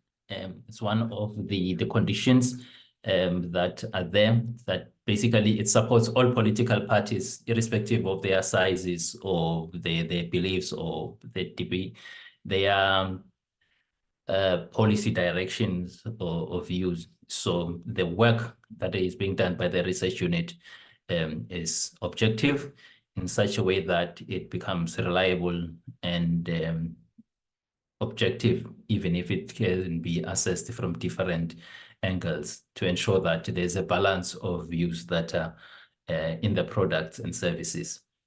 And there's a strive for making sure that all services and products are treated with the utmost of confidentiality. So what happens that the work, let's say the research work or the research product, is treated as confidential until the member uses it publicly. So then it becomes a public information, but it's not up to the unit to disseminate that. It's up to the member who's the client or whatever the unit is. And then its other goal is to be accessible, ensuring that through the different channels, whether it's from cell phones or emails or office telephones, that the services and what is being offered becomes readily available. So since COVID, there's been a slight switch, particularly from our offices. And shortly after that, we had the bonfire there in Parliament that affected some offices. So that, in a sense, also affect our accessibility, particularly the physical meetings. So, but we still strive to have meetings with different clients for the services that are provided by the unit. And then we have a high standard in terms of ensuring that the information and the methods that is used is sound and the information is delivered timelessly to different clients. So when we go to the clients that we are working with, it's the presiding officers, the members of parliament, and then broadly the committees, the NA and the NCOP, then ad hoc committees, and the houses of parliament, as well as the international delegation and senior managers. What happens is that when, let's say I am assigned to be part of the traveling delegation, it means that I may not be able to attend committee meetings, as well as being able to support, be it at the NA committee or NCOP committee, or doing the work of a content advisor or the researcher work.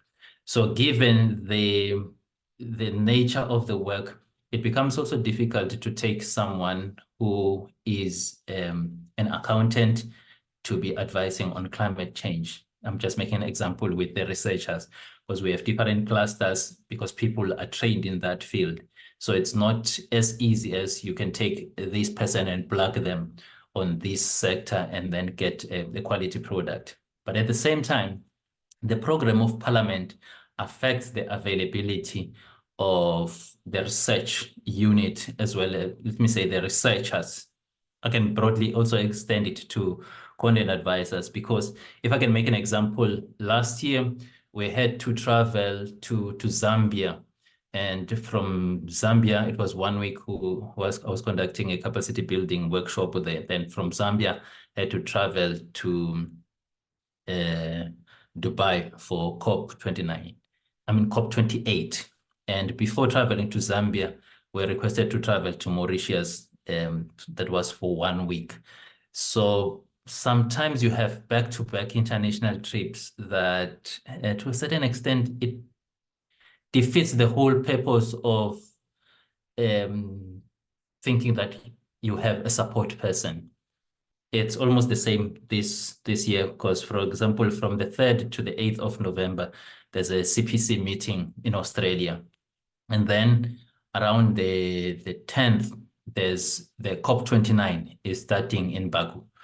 So it means that if a person is assigned, particularly if the subject matter relates to where I'm assigned, there's possibility that a person might be away for extended period, because Parliament is also participating in this international fora, and there's we travel to support them, because the parliaments need to make statement, as well as making sure that what we present them is not just for Parliament, because it becomes more of a country position.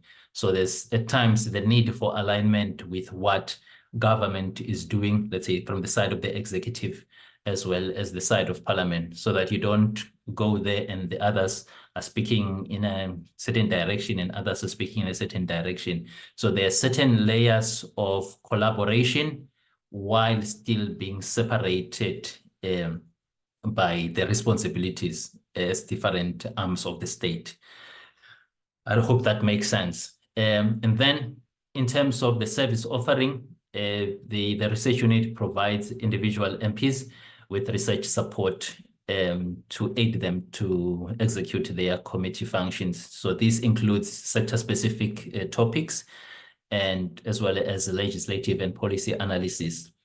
These are largely the areas where you need people to be well-versed in terms of those sectors. Then you have some of the areas that are more of analysis that the research unit has kind of tried to standardize the approach to the analysis of the budgets, the SONAs, the strategic plans, the annual performance plans, annual reports, quarterly reports, and expenditure reports, so that there's some kind of uniformity in the services and products that are provided. Then there's oversight work or background work that we do in preparation for oversight visits, during the visits and after visits. Simon mentioned that they sometimes need to conduct those capacity building workshops. In some of the areas, we have to jump in to ensure that the content is relevant and pitched to not lose meaning when they go out there to conduct their workshops. Because the other thing that maybe need to be appreciated is that they are not sector specialists. They are more like they're from different areas. So when we simplify the content that they will be presenting to the different stakeholders for different purposes, we have to pitch it at that level. So whether it's pre-oversight visit, and also public hearings. Public hearings, we have different challenges that exist, because in some of the, I think maybe he may have glossed over some of the realities that they have. While they have ideals, like sometimes what he has presented, they also have people. So if, for example, Parliament, let's say that we have how many committees? Let's say we have 30 committees. And of these 30 committees, 15 committees are processing legislation. It means that Parliament will be out of the institution, and they will need teams that will support those committees that are processing legislation. And this includes, among others, the guys from the Public Participation Committee. Let's make a practical example. South Africa has 9 provinces, and there's an adopted rule that we are going to conduct in minimum 3 municipalities per province that are spread in 3 districts, which means we are going to have 27 venues that we are going to conduct public hearings in. These venues, they need to be assessed for health and safety. Parliament does not approve a meeting in an area that does not meet the health and safety standard, which is one of the things that maybe you may have glossed over, that results in us meeting over and over in certain venues. We have tried to try and spread to new areas. In some of these areas, when we were there, the ceiling collapsed. So for Parliament to avoid a situation where there are those risks associated, because some of the municipalities are poorly maintaining this infrastructure, others they don't bother at all. And it then affects the accessibility of those areas. Then one will say, but they can pitch a tent, then there are also those costs associated with that. So back to the point that I was making, that we support. So before these public hearings, we conduct the background research. Let's say we are going to conduct public hearings on veld and forest fires. We have to ensure that the areas that we are visiting are affected by veld and forest fires.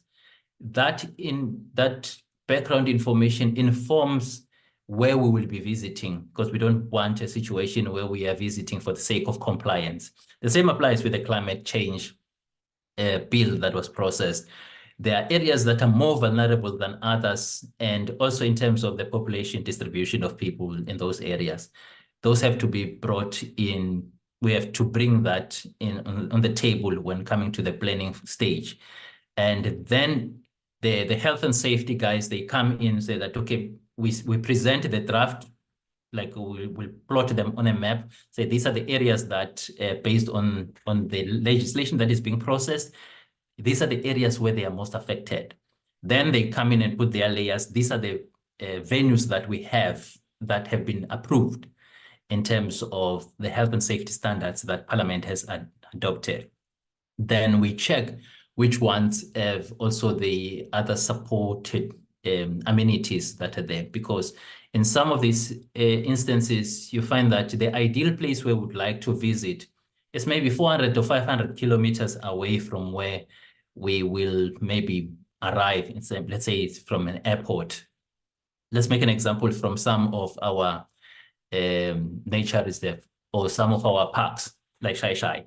Others in the Northern Cape, the far north, we've never conducted an oversight visit there, but it also has an implication in terms of, let's say, the committee decides that we are going there, in terms of the other logistics things that have to be considered. So that affects some of the areas where because we also don't want to travel 500 kilometers to the venue, and the next thing you have to travel 500 kilometers and rush to catch your connecting flight. And things like that, or try to have a working visit in the next thing Parliament tells you that there's a plenary and you must be there, then there's no signal there. So those are some of the considerations that we have to have considered on the table. It's not just one side.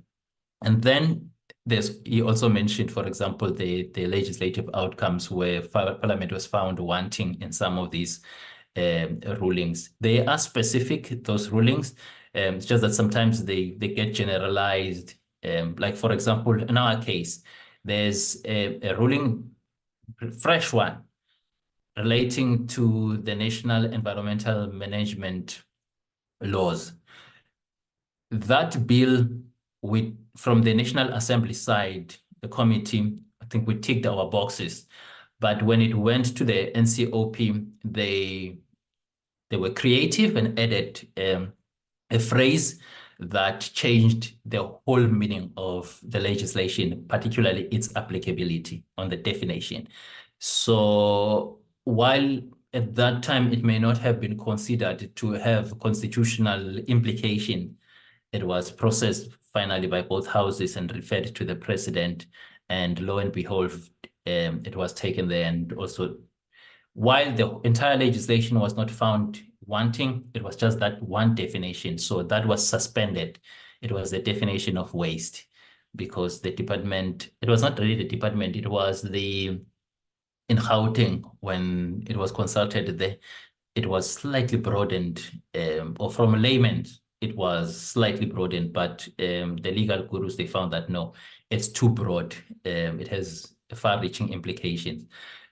So anyway, I've already touched the part on supporting international delegations. We prepare documents for them before, during, and after, because Parliament have to make statements, and sometimes they have to be part of resolutions that are made there. So this also needs one to have a background on what was agreed in the previous international meetings, because some of these things you find that they are agreeing on them that side, and there's a bit of hesitation from a country's point of view in moving in a certain direction.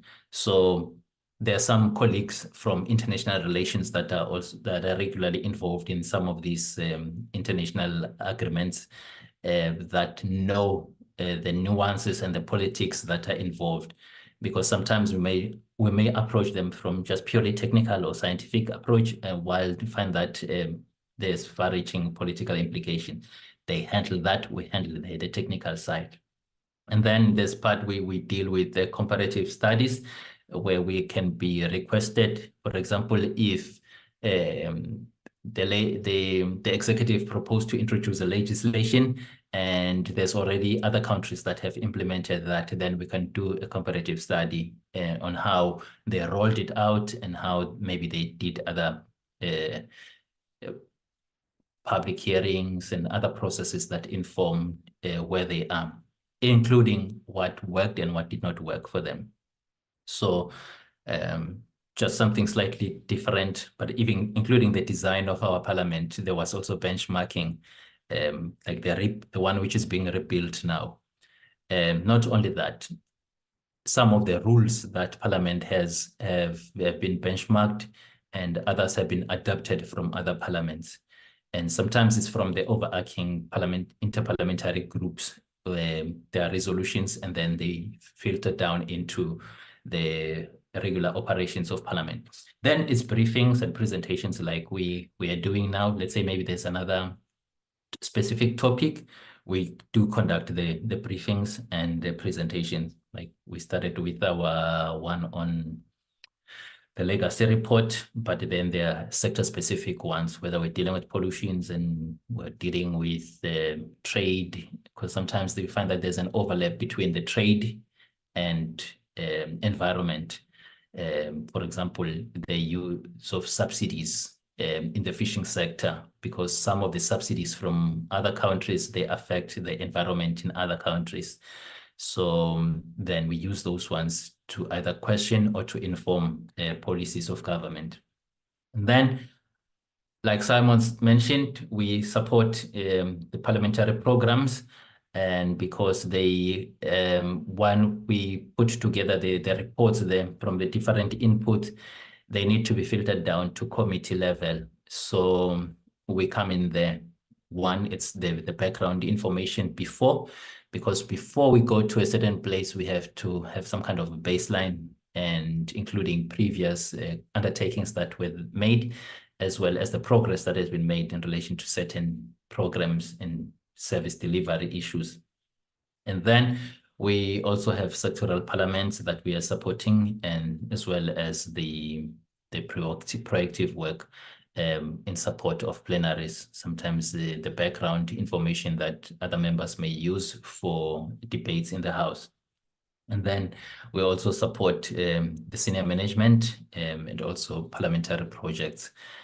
Sometimes there's a little bit of planning issue around some of the parliamentary projects, because some of them you find that information is relayed a bit late, then it becomes more like an urgent thing when it will have been done a little bit timeously. Then that affects the availability to other arms or sections of parliament that may need our services.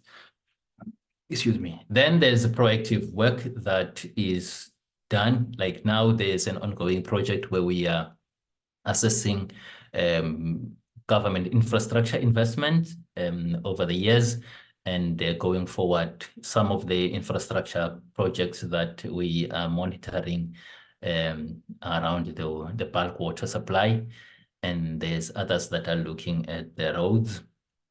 So they differ, but we are trying to get a picture of all the infrastructure projects through this multi-year plan.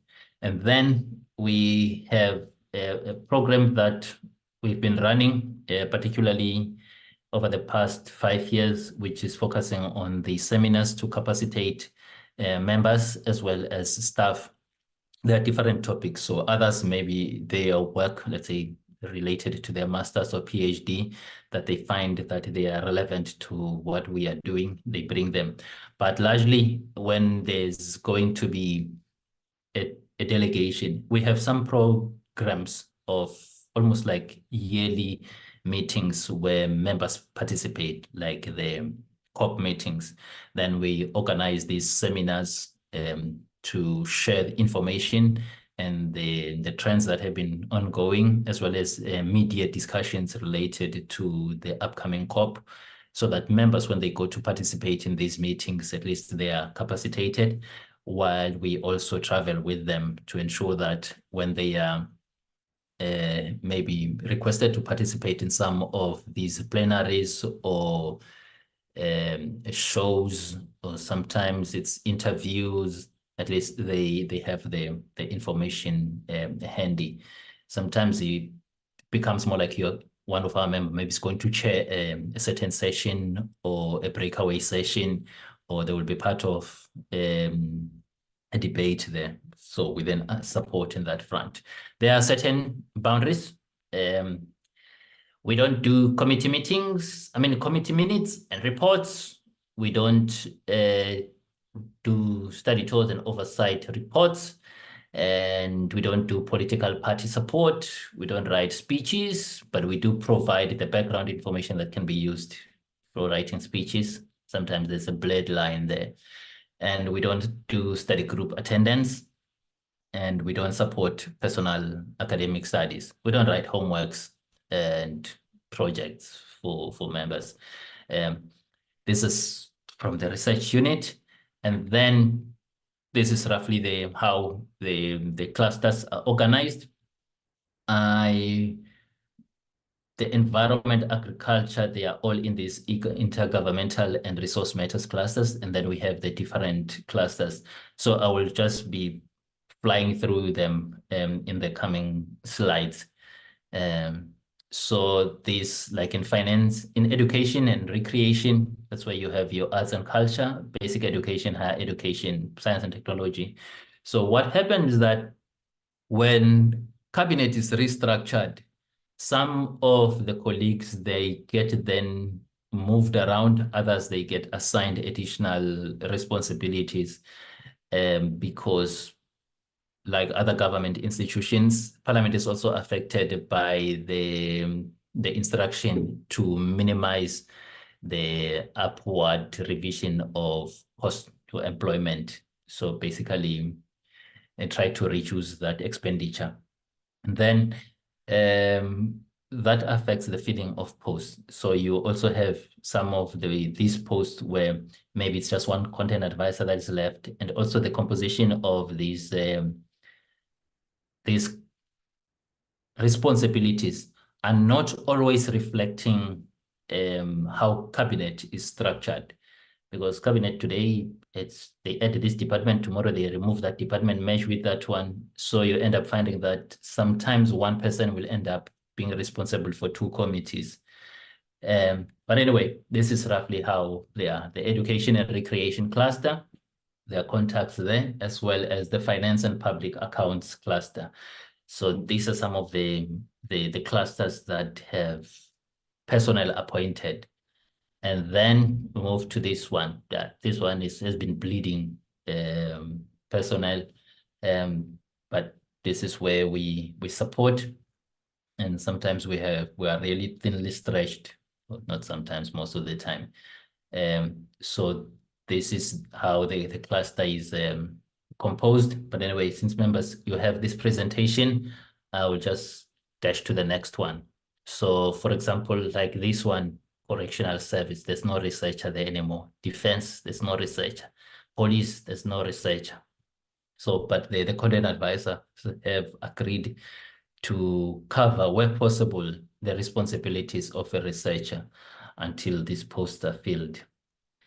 So that sometimes become also a problem on its own, because when one agrees out of pity, then sometimes it tends to have unintended consequences, because there's that permanent expectation that you'll execute those functions indefinitely. And then it's the social services and infrastructure cluster. It's composed of this. So if, for example, members want services related to these functions, I've provided the contact details there. The same applies with Trade and Economic Affairs. And that is from one head, that one of a researcher. Chairperson, is it okay if I do the other presentation and yeah, maybe after that? Yes, Nhlanhla, you may do the other presentation, yeah. So All that, right. yeah, we combine them. Okay.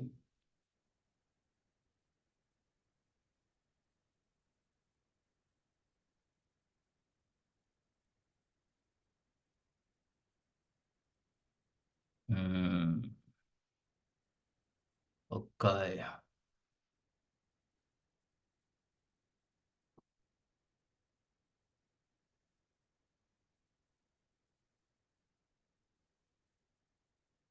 All right, Chair. I greet you from the Office of the Content Advisor. Now it's another section of Parliament committees. So the other one was from another division. It's also where we carry some responsibilities. So I will be officially assuming the responsibilities of a content advisor in few days. So, but anyway, still covering both of them. So the document basically covers the responsibilities of the content advisor that falls in the committees section. So from that point, the responsibilities actually stretch and sometimes overlap with those of the researchers, but we provide the content and strategic support to the committees, and that is generally linked to the parliamentary term. And that is directly from the responsibilities of the committee, which is the processing of legislation, oversight, conducting oversight, public participation, like Simon was saying, they help us in that function, as well as in the processing of international agreements.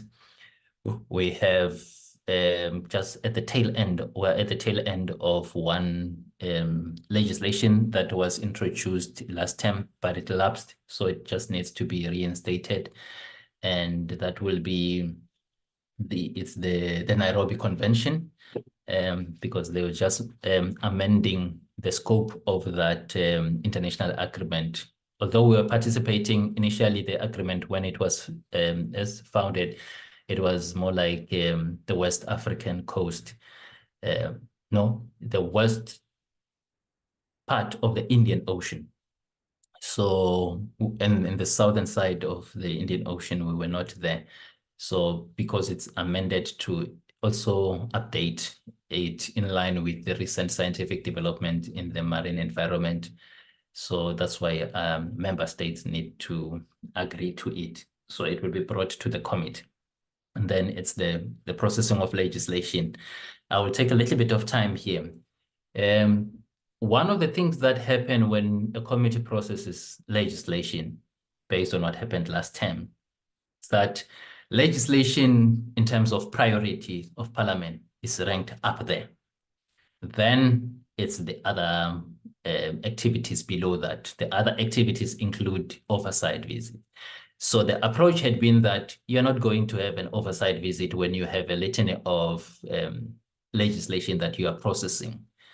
So last time we had two legislation that were introduced during that term, then the other two were introduced the previous term. So we had to roughly work on 4. So this term, the department has promised that we are going to have 6 pieces of legislation tabled, and they are finalizing other stages of the other 3. So the likelihood is that we'll have 9, which is a push from the previous 4 pieces of legislation to more than doubling that amount. And I do understand that the committee had already resolved that this term we're having more oversight visits. So we'll be, from the admin side, we'll be supporting the committee from that front to ensure that we do submit the applications and all that. Tileka will cover that as the committee program allows. Sometimes the committee program is affected by parliamentary program, because sometimes we find that maybe Parliament decides that we're going to have a discussion or a debate on this topic that falls on our planned oversight visit, and then it then has to be postponed or rescheduled, things like that. Anyway, back to the responsibilities. Yeah, it's providing that the content and strategic support, and as well as the policy advice relating to the functioning of parliamentary committees, as well as the technical content, and also the quality assurance relating to the products of the committee, like your minutes and reports, and as well as motivations for different purposes. Because when we have to conduct an oversight, there's a process. I think Chileka will cover that one. And yeah, sometimes you motivate and motivate and motivate and still get negative. Yeah, let's move. And then it's the advisory role that content advisors perform.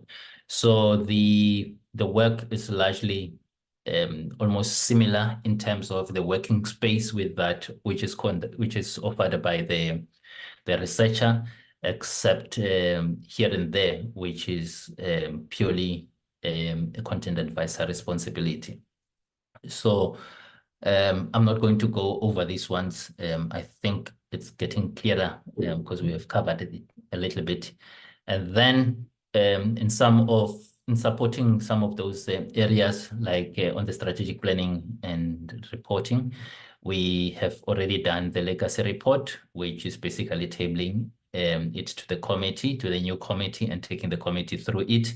And then there's an expectation that the committee will have to have a strategic planning session where it will charter its way as informed by parliamentary strategic plan for the next parliamentary term, as well as the constitution and the rules of the institution.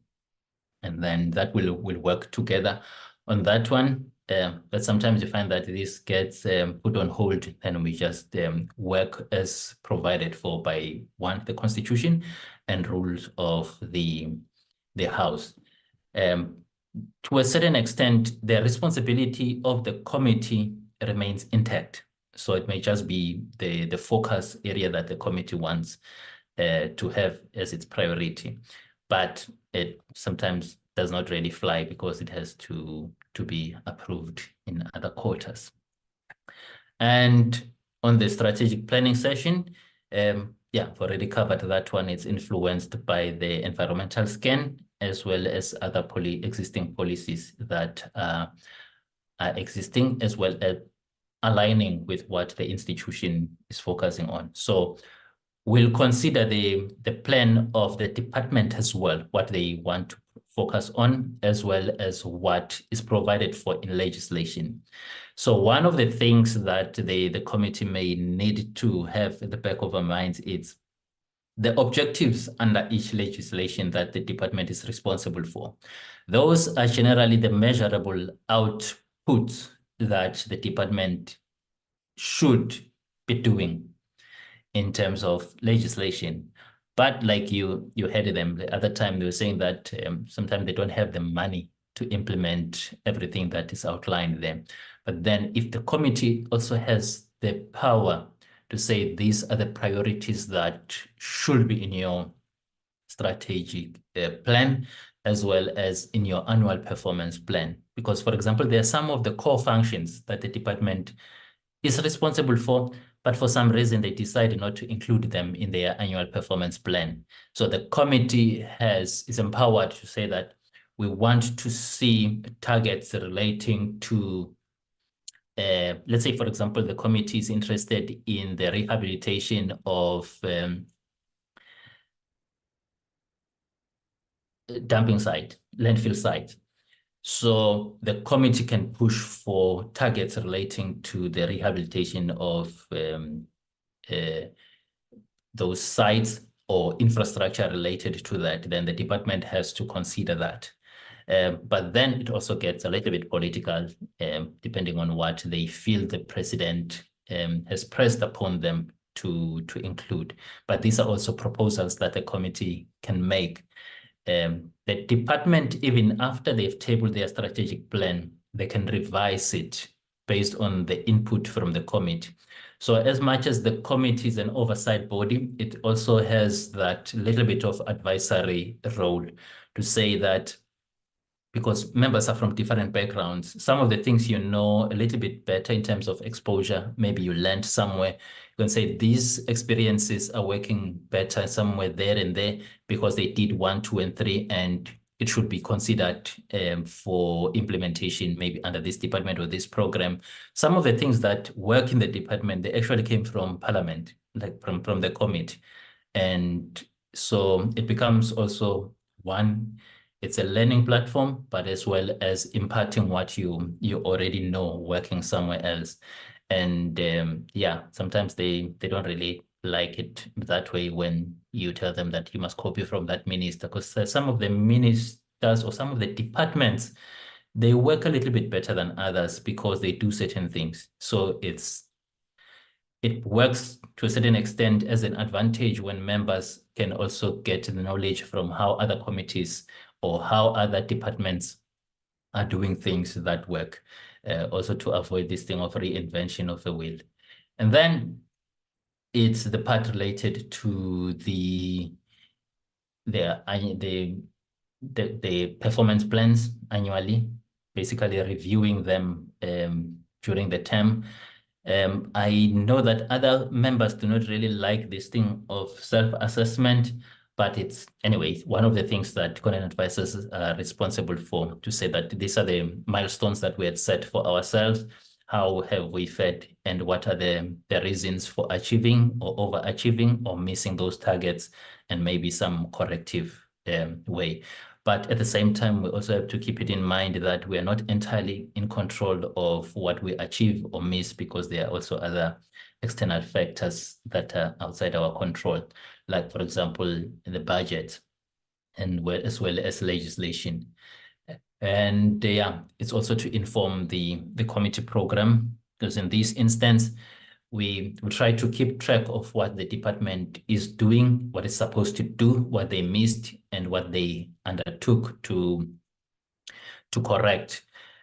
Some of this information comes from the budget review and recommendations that the committee makes annually, and others, they come from the annual plans, annual performance plans that the department tables, as well as the annual reports.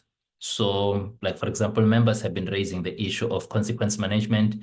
It becomes part of standing items in the program when we deal with, let's say, quarterly performance reports or reviews of the department, as well as when we deal with the annual reports of the department, to ensure that consistently the department improves in some of the areas where the AG had negative findings on them. And to a certain extent, the AG also helps the committee to ensure that the program or the activities that we follow up are in line with what we agreed to in the budget review process. So that because the committee approves the budget of the department every year, and as such, the committee has that responsibility to ensure that the department delivers according to what they had planned, by ensuring that there's regular accounting in terms of the program, as well as oversight visits. So, like, some of the oversight visits that we could not do is ensuring that, like South African Weather Service, the infrastructure upgrades there, we've not gone to see that infrastructure upgrade. I think this is now the third, if not the fourth year of construction. So we don't want a situation where we say that, the committee approved the budget for the construction of a stadium. 10 years later or 5 years later, boom, it's just grazing land there. To avoid such situations. So the committee will be putting in the request to conduct oversight, not only in areas that are related to the funding, but also to areas that are related to services that are due to communities. We know, for example, there are some communities that live around high pollution areas, like some of in the Highveld areas that have been designated hotspot, pollution hotspot, as they call it. So the committee is responsible for ensuring that the programs that the department puts in place are reducing the amount of emissions, be it pollutants or just the greenhouse gas emissions, because it feeds in both ways, particularly on our coal value chain. I've spent a little bit more on that one. But anyway, next, oversight visit. I think we've covered that one. And the international study tours. Yeah, in terms of hierarchy of importance, general study tours, they fit slightly below the national oversight visits. Yeah, I think it's get a little bit dicey in terms of approval process. Let me leave that one. But we also support in ensuring that we submit all the documents that are required for the application for an international study tour.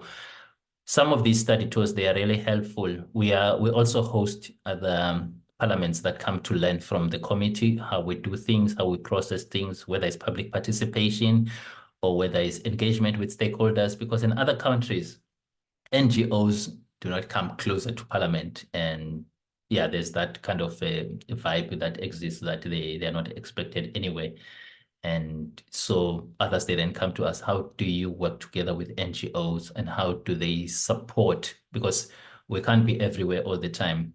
NGOs, they become an additional ear and eye for the committee, because some of the areas we can't conduct oversight everywhere. So NGOs and some community-based organizations, they become an additional layer to enable parliament or committee to be functional. And then, yeah, it's ensuring that the committee receives quality products, whether it's reports and all that. Chairperson, back to you.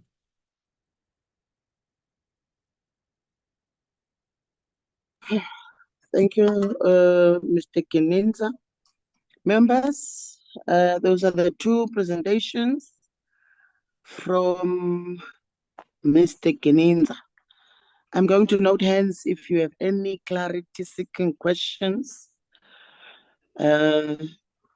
Members, I see the hand of Honorable Nalumango. Yeah, for now, I'll give over to you, Honorable Nalumango, followed by Honorable Makasi. Okay, thank you, Chair. I think mine is just fairly simple. I think we've heard what Nhlanhla was saying to us, and I think the department needs to try and find resources somewhere, somehow, to ensure that it fills the positions. What is more concerning is that 2 of those posts are funded posts. So if they are funded, why are they not filled? You know, and I think the department needs to answer us on that. Why are funded posts not filled? If we could have an answer from the department, because it means that, you know, the workload for one person becomes too much, and and they will become ineffective in their duties. So if we could just find out from the department, why are those funded posts not filled? Thank you, Chair. Thank you, Honorable Nalumango. Honorable Makasi. Thank you, Chair. I think I'm going to speak on also the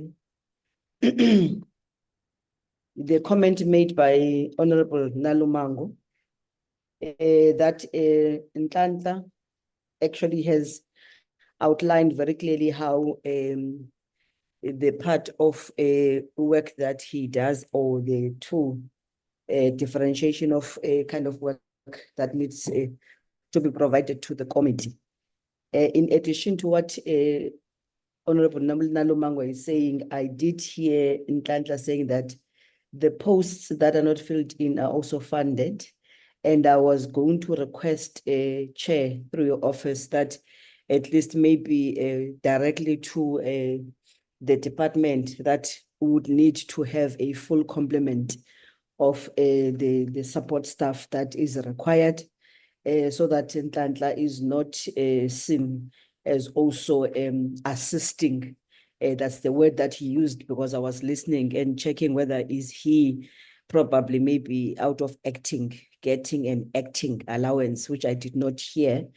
So through the illness of the other official, what processes have been made in terms of replacing, and what can the portfolio do in terms of pushing in ensuring that there is full complement of the staff that is there, so that we can be able to then achieve all of the issues that Ntlantla has raised in order for our portfolio to perform. So I think there should be also some kind of injection from your side in terms of our portfolio getting what it deserves, because other committees, I'm sure, or I assume, as he said, most or some of them have full complement, but we don't. Thank you, Chair.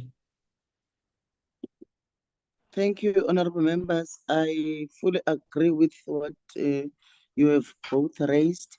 What we are going to do, members, I think we need to write a letter, Kilega, to the section manager, Mamokiba, so that she can give us a written response on why those positions are not filled, and also when are they going to be filled. I think that will, assist us as the portfolio committee. So that, I think that would be the way forward for us to write a letter, not later than tomorrow, to the section manager. I think she will be able to assist us in this regard. I do not see any other hands. Can you lower your hand, Makasi? And Honorable Manaka, you may Yes. speak. Thank you are so you much. also raising for Honorable Mkiza? No, Chair, just to clarify something, I think I did not clarify it in terms of the roles. What happens, they belong in different departments. So what happened is that the role of the researcher was covering both the functions of the vacant researcher post that was frozen, as well as the vacant content advisor post. So they belonged to two different managers. So at that time, let me say before last week, the content advisor post was vacant, but then they appointed the researcher that had filled in the gap there. So now from committee side, there's no longer a vacancy. The vacancy is now two vacant posts from the research unit, which belongs in another department. Just wanted to clarify that so that the letter goes to the correct managers. But yeah, I do know something, but it's just that I'm not empowered to respond because of my pay grade. Oh, and then maybe, Chair, if I may also respond to one question there on the remuneration during acting. There was intermittent acting, but there was consistent responsibility that was there. So because when the time for acting lapses, then it has to be memos and memos that take their time to get to the last one who will approve. And then sometimes you find that maybe 4 months or 3 months pass without any kind of compensation, if we may call it that, for the role. But the work has to continue as, Chair, back to you. Okay, Ntlantla. Honorable Manaka? Yes, thank you so much, Honorable Chair. Some of the things that I wanted to say, Ntlantla has outlined it.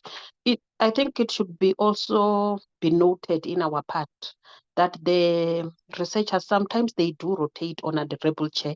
We can have Ntlantla today, and then in the next month, they can give us another researcher.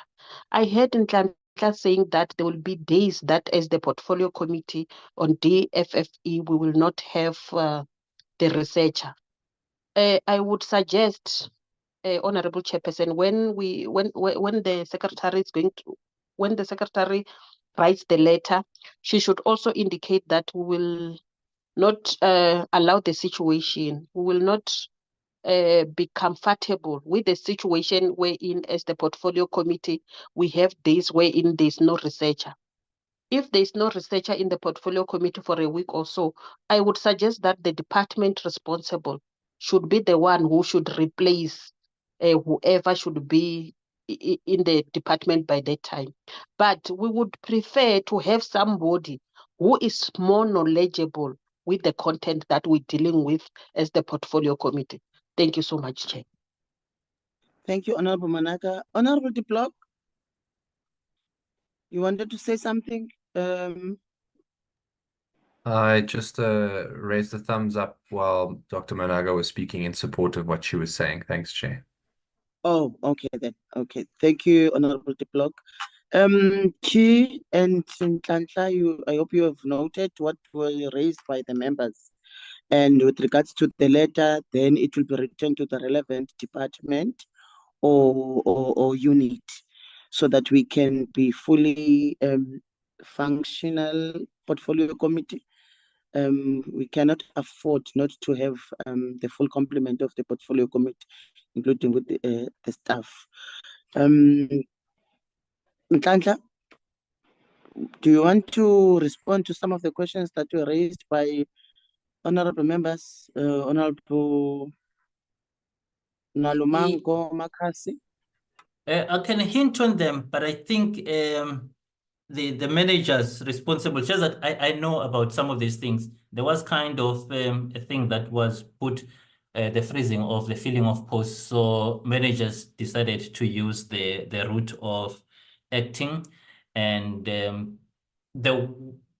I think to a certain extent, if the acting was not that effective in terms of from the side of maybe the person who's supposed to deliver the work, because if you are delivering the work that is for a fully funded post, and sometimes maybe due to the process that need to be complied with of applying for an acting position, it ends up taking maybe 2 or 3 months or 4 months. It becomes a little bit somehow. But in terms of the workload, the workload is crazy. Sometimes you're asleep, you're not sure whether you're asleep or thinking about the work. Yeah, it does affect in terms of the well-being of the staff that have to carry multiple responsibilities. There was a management meeting sometime last week or so, where they were looking at, among other things, restructuring the responsibilities of personnel that are available. I don't know what that means, because from other institutions, it means splitting the work of from the vacant posts among those ones who are available. Yeah, I don't know. I think the managers will be better positioned. What I know is that they had a submission for filling of posts, and they done everything, interviews, recommendations, and before they knew it, they were removed from this from the structure of the institution, and they were not getting answers as to why and what was the reasons and all that. So sometimes I really feel sorry for them. I know that they do write those motivations and all this. Sometimes they do get the process started, but there are some decisions that are taken above them. So let me pause there, Chair, before I create problems.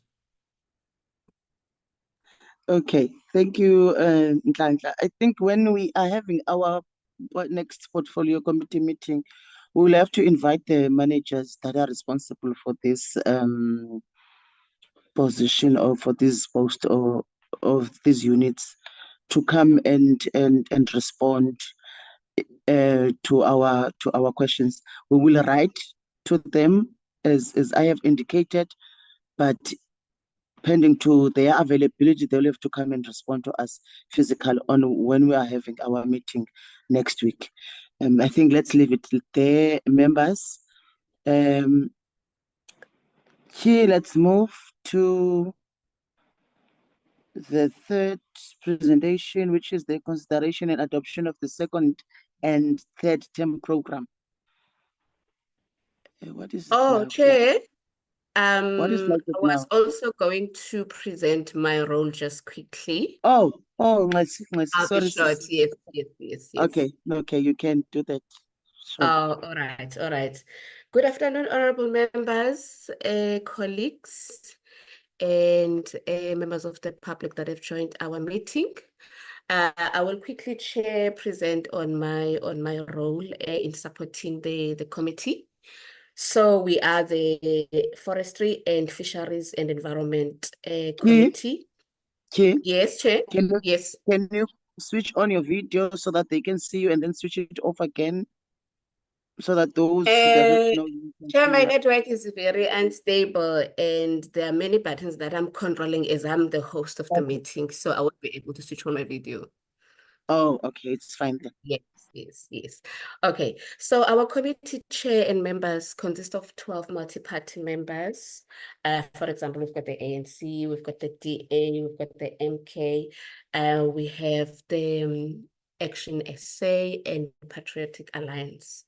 So members, we will notice lately we have been having about 6 or 7 members that are attending our meeting, but fortunately that has not impacted on the committee having a quorum to pass the important documents or minutes or reports for our committee. But in future, this is something that we need to look into, Chair, that we have the full complement of members attending our meetings. Then going to the next topic, clustering of committees. Our allocated slot is Tuesdays and Fridays, Chair, from 9:30, and we fall within the governance cluster. So there are times, if there's committee week, where we'll meet on Wednesdays or Thursdays, but ideally the fact that we've been allocated a slot is to prevent a situation whereby members that are serving in other committees are not impacted by not having our meetings or having to sacrifice the other meeting to come to our committee. So that is why we've been given Tuesdays and Fridays. Then the mandate of the committee, and let's touch on this, we consider legislation that is referred to it, and we facilitate public participations. The 2 presentations have focused on this in detail, so I will just run roughly on them. We conduct oversight on any organ of state and a constitutional institution falling within our portfolio. Bullet number 3, luckily we don't do appointments of candidates to entities. For example, the Portfolio Committee on Communications would appoint the board members of the SABC, and maybe the Women's and Disabled People Committee will also appoint candidates to the NYDA. So that's what other committees do, but in our case, we don't do that, members. And then we also consider international agreements.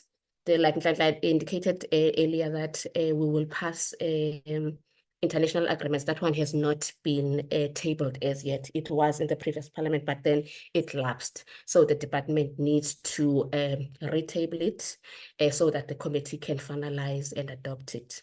And then we also consider budget of the department and entities falling within our portfolio. So we've done that in July. So yeah, that's what we do. In terms of the committee support team, it's myself, it's Darren Arense. Tlantla is playing the content advisor and research role. So mine is more procedural and admin, and then Darren is responsible for the logistics of the committee. Then my role in detail. So it's what I do. I prepare the committee program in consultation with the chair. Then I invite the stakeholders that we have identified in the program that we're going to invite for that particular term, such as AG, National Treasury, etc. And then once I've done that program, it needs to be approved by the House chairperson. I cannot have meetings that are not approved. So since we are Tuesday and Fridays, then I always make sure that I have meetings on Tuesdays and Fridays. But we've noted this term, I had planned to have meetings on Fridays, but unfortunately there are activities in the National Assembly that clashes with what we wanted to do. So what I then decided to do, members, is to have meetings on Tuesdays only. And then I also ensure that the presentation on the documentations for the meeting are distributed to members before the meeting. Then also relating to the program, I also, I've covered that. I also capture and draft the committee minutes. I also draft the committee reports in assistance with Unhlanhla. And then I deal with inquiries from the public. I arrange meetings between, if we have like a delegation that is visiting parliament, let's say from another parliament, then I will arrange that. And then we interact with them and report on that. Then international visits and oversight, I am also responsible for applying to the House Chair to get approval to conduct that particular international visit or an oversight visit. And also, I will also liaise with those entities or institutions that will be visiting, be it internationally or locally. And then when necessary, I verify the claims before Darren submits them to the members' facility for processing.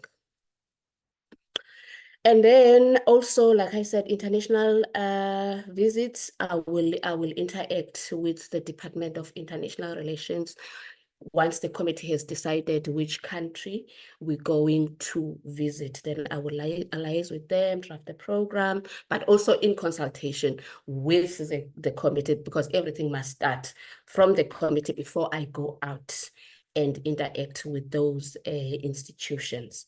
And then I will accompany the committee, provide support during those visits, both locally and internationally. Then procedural advice. So before the meeting, this is what happened before the committee was constituted, where I was electing the chairperson. But my role in terms of procedure does not end there. If there's an issue that transpired during the meeting that requires procedural advice, then I will be providing that to the meeting. And then at all times, I must ensure that the rules of parliament are adhered to. For example, the quorum. We cannot start a meeting without a quorum.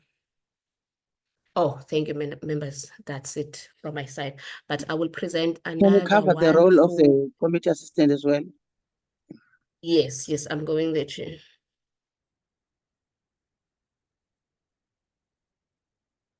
Is my screen visible? Yes, it is. Oh, okay. So that is Darren's role. Darren is our committee assistant. So he organizes venues for us. He print copies, circulate the attendance register to members, and then attend to those ad hoc duties during the meeting, like he was doing when we were at Kirstenbosch, assisting us with the microphone. Yeah. And then during the oversight and study tours, he liaises with members. So before we travel, he would call the members or find out from members, which airport are you flying from? What is your Voyager mile number? Dietary requirements, etc., etc. And thereafter, he goes to the traveling agent, get the quotations, and then I do the application that needs to be approved by the House chairperson. So once that application is approved, then I hand it over to him, and then he's the one who will finalize the flights, accommodation, transport for the oversight. Thank you, members. That was it from my side.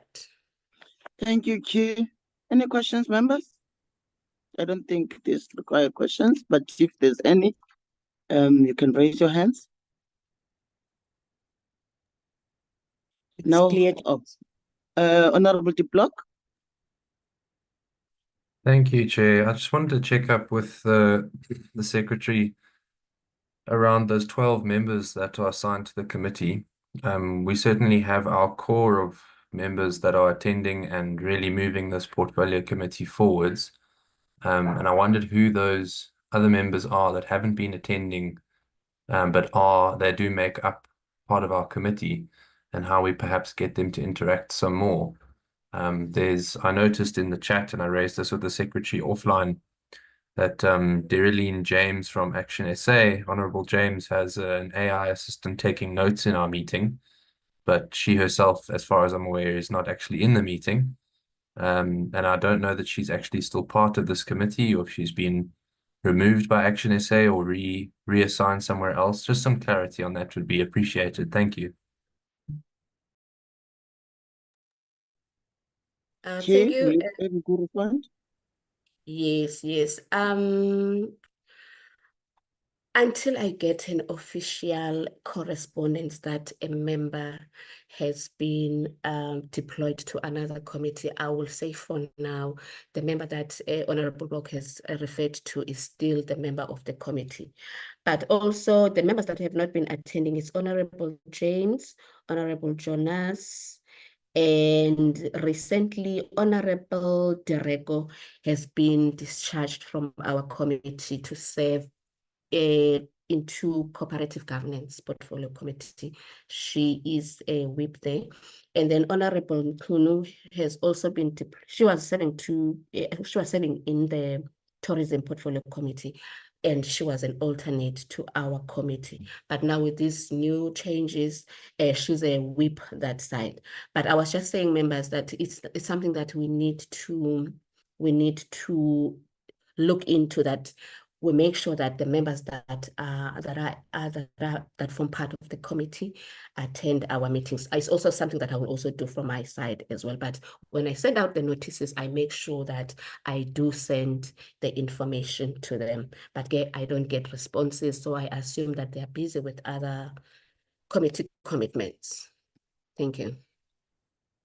Okay, thank you, Chair. Just in addition from my side, honorable members, I will also make a follow-up with the respective chief whips of the political parties through the chief whip of the ANC, because I must communicate with the chief whip and raise that we have this challenge as the portfolio committee on forestry, fisheries and environment. There are these other political parties that are not sending the members to the committees. So I will also, from my side, honorable members, want to assure you that I will also make a follow-up with regards to this issue of the members that are not participating. I've already made the follow-up on the one of the other members from the ANC. They will get replacement as soon as possible after they have done their work. Thank you very much, honorable members. May I quickly follow up, Chair? Yes, honorable Block. Thank you. Thank you for initiating that action, Chair, with the chief whips. That's much appreciated. I think the sooner we have our complete membership, the better that we can all work together, because I think this committee's done really well so far. So we'll have to integrate those new members. Secretary, can I please ask, what is quorum then? How many members do we need at a committee? And before you answer that, just in closing out these different presentations from our staff on the committee, I just want to say again, as I said at the closing of the first term, we're really lucky to have brilliant staff and we appreciate everything you do. If I can speak on behalf of myself and some of my colleagues, thank you. Thank you, Chair. Honorable. Yes, Chair, I'm here. Members, our quorum is 6 MPs, but members of the committee, all the 12, when it comes to a vote, they can vote except the alternates. But the required quorum is 6 MPs. So we have been having 6 or 7 members that have been actively attending our committee meetings in the past 2 terms. Thank you, members.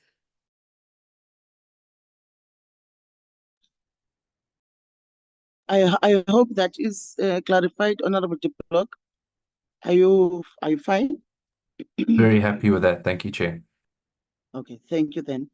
Let's now move to let me see. I'm trying to open my agenda now.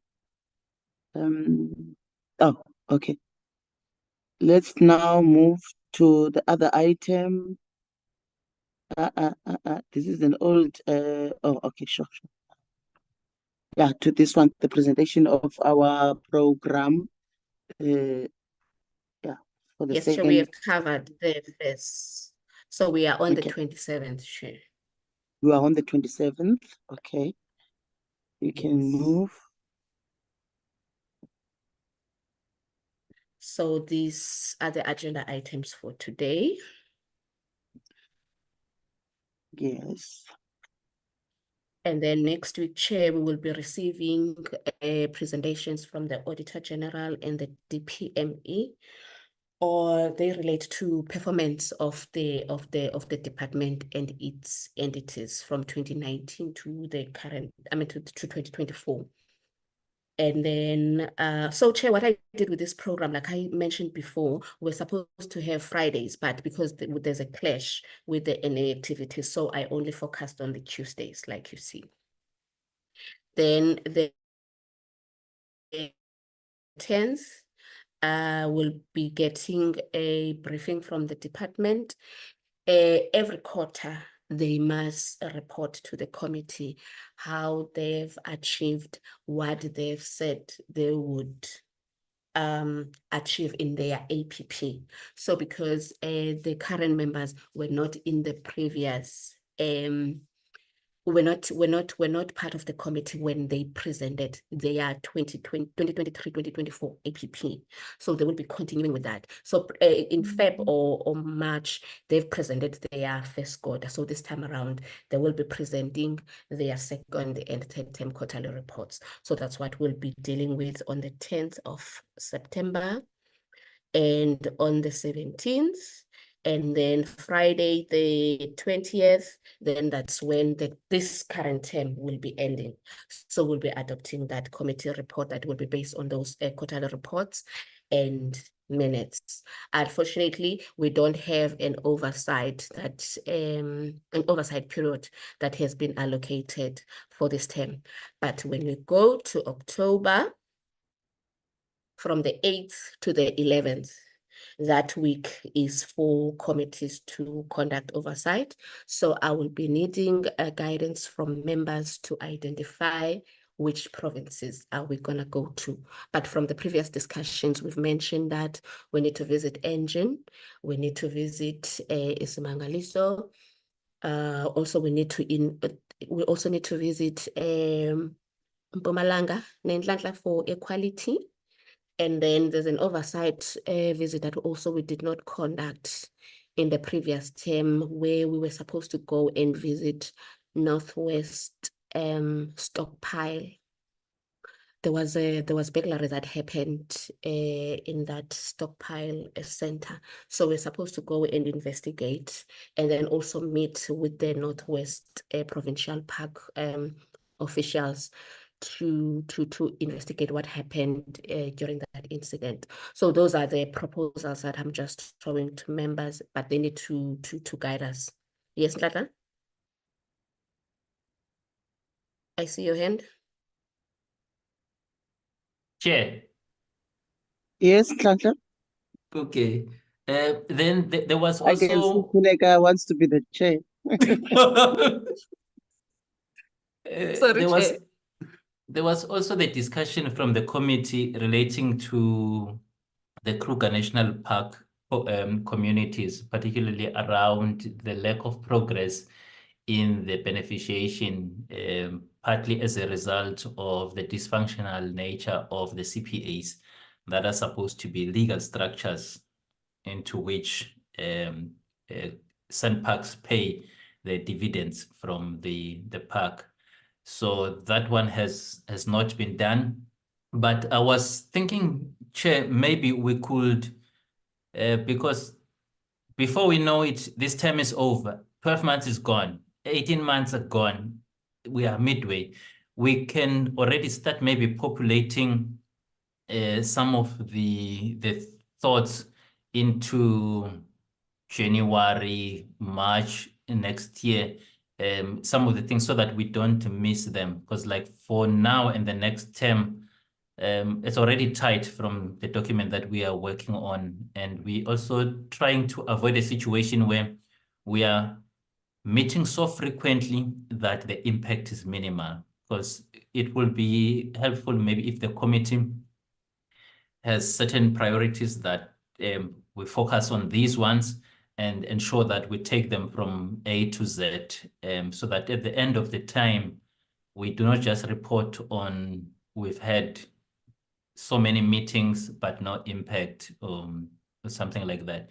So yeah, that is the Kruger community, because that issue has been dragging on for many years. Maybe I was still busy coloring, trying while still young.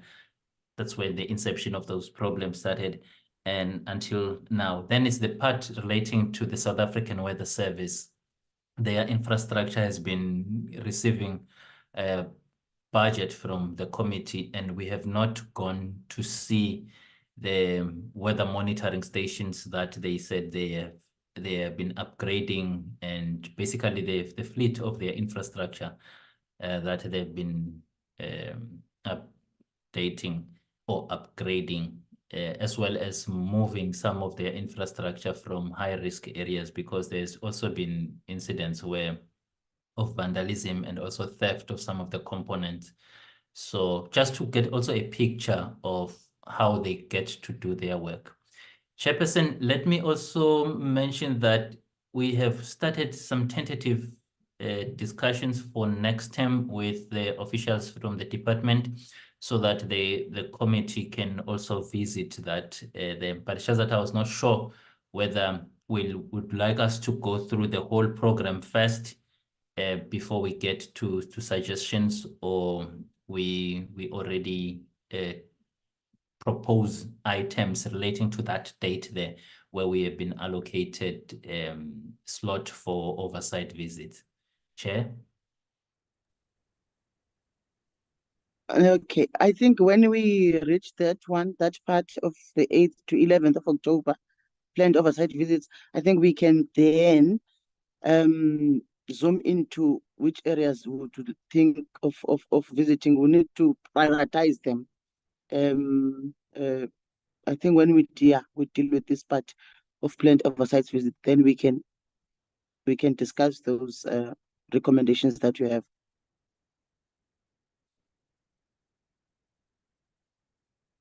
I'm not sure whether you are getting me, Chair. Yes, I think we are already We are already, yeah. We are on the 8th to the 11th, Chair. Okay. So what are you then suggesting that we do? Which oversight should we prioritize? And when? Okay. And I want us as the committee to and also members to participate on this one. Yes. Yeah, I think, Chair, maybe if you can throw it to the members, because I've already thrown in a few suggestions that some of these ones, it's things that were outstanding, and then others, it's also relating to the availability of dedicated slot, because sometimes it gets very difficult to motivate to travel when you have other statutory obligations to fulfill as a committee. For example, during October, the committee will have to process the annual reports from the department. And if we consider October being already that tight, sometimes they do allow us to have a working visit to different places. But then we also have a bit of a challenge in some of the areas where we conduct oversight. The signal is not always reliable. So how that affects, it's on the reporting and recordings of Parliament. Parliament is trying to move into a system where we have most of our meetings, or all of our meetings, recordable, which is why they put a lot of resources towards these online platforms. But now there's been a change, although shifting away from that for physical meetings, which affects the recordings of the meetings.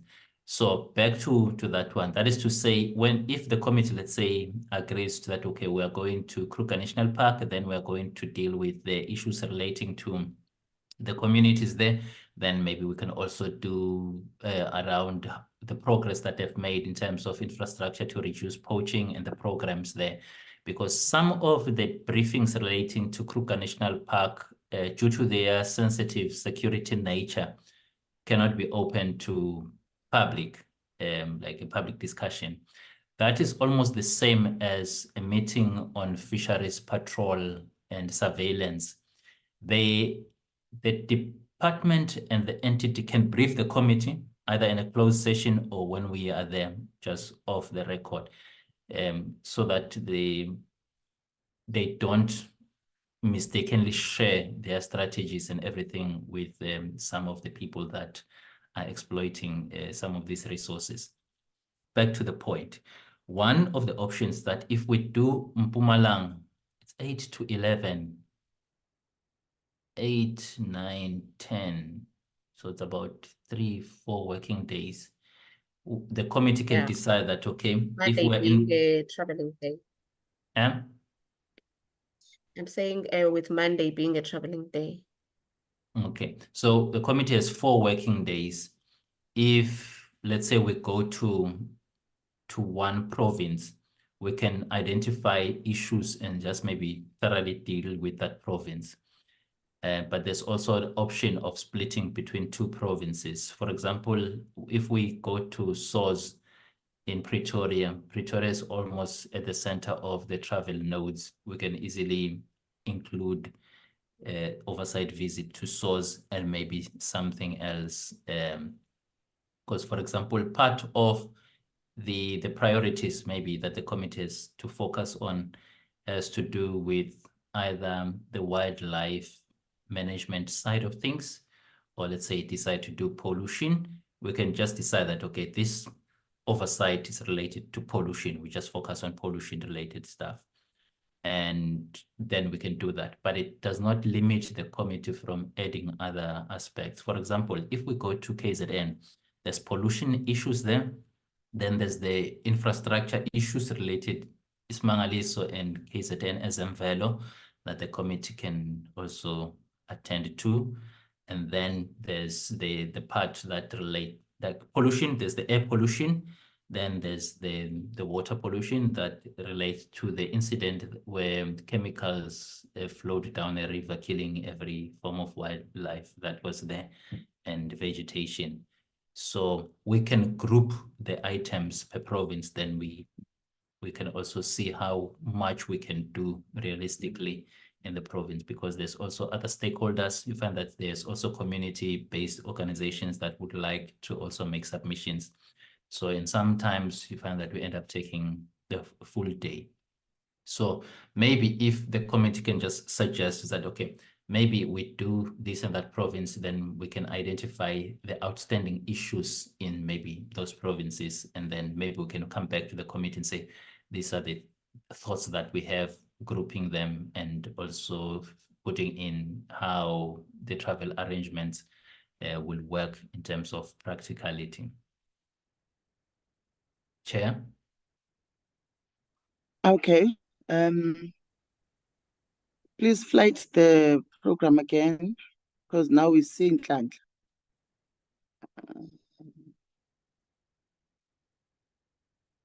Members, any suggestions with regards to the oversight? Can you flight the agenda again, Nhlanhla or Chi? The program, sorry. Chilega is still in.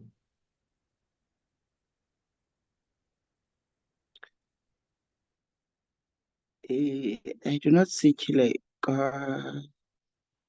Nhlanhla, don't you have the program? Let me open it, Chair. Yeah, just open it. Even though we do have it here. Members, I would like to get some suggestions onto where do we start with our oversight? And which one should we prioritize? Based on the suggestions and the proposals that were made by Nhlanhla and Chilega. Honorable Makasi, I see you have raised your hand. Chair, thank you. I think in the workshop, we have agreed as a committee that we would need to do these oversight visits. And I think one of the things that you have told us is that they sometimes depend on approval when you submit them and whether there is funding to do them. So based on what Nhlanhla has just presented to us in how perhaps maybe we can do that, and mentioning a few that we can go to Kruger National Park, we can go to Pretoria, KZN and all. And I think it would be better, I would suggest it would be better for us that perhaps maybe the secretariat would then suggest in terms of those needy areas that we would need to go to first, and then as and when they are approved, then they can come and then relay to us that we are then going to undertake these visits to this area. Otherwise, for that, for those dates proposed from the 8th to the 11th, of course, as Key has indicated, Monday being traveling. Now, I don't have a problem personally with those dates as proposed. Thank you, Chair. Okay, thank you, Honorable Makasi. I think Honorable De Block, I see your hand. Thank you, You Chair. can mute, Honorable Makasi. I wanted to concur with something that Nhlanhla has said around potentially putting some oversight in Pretoria or in Gauteng on the same trip as a Kruger Park oversight. I think that makes sense if we're all going to be traveling through OR Tambo International, then perhaps a nice thing to do would be to go and visit the department's offices in Pretoria so that we can get a feel for how the department is on the ground. It might be a nice first part of the oversight, and then perhaps catch a flight to Mpumalanga International, and then go from there into the Southern Kruger Park. It was just an idea that I thought I would share. Thanks. Okay, thank you, Honorable De Block. Members, I think let's just allow the secretariat and Nhlanhla to draft this proposal, and after it will be presented, members, that this is the proposal for our oversight.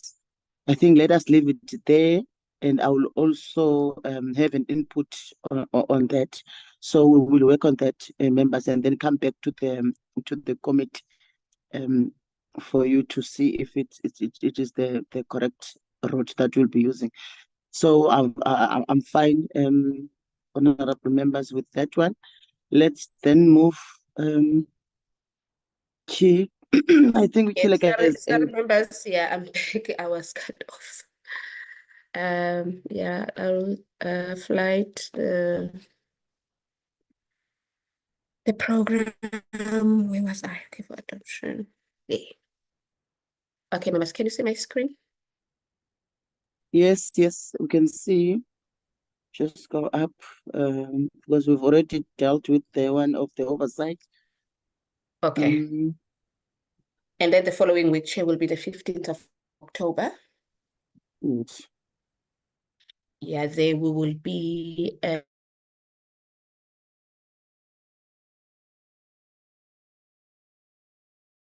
considering the annual reports now. So earlier, but for 2023-2024 financial year. So we'll have also AG briefing us on that day on the environmental portfolio. That is the department and the entities, how they performed for the 2023-2024 financial year. And then the following day, it will be a Wednesday. So on this day, I will have to apply, Chair, to get permission from the House Chair, but it will be a committee week. And then we'll be also getting briefings from the entities. Those are our entities. Oh, what I forgot to mention, Chair, since we've got staff call, I'll have to find a date, if it's agreeable with the members, to have them come this term. Or do we want them in quarter 3?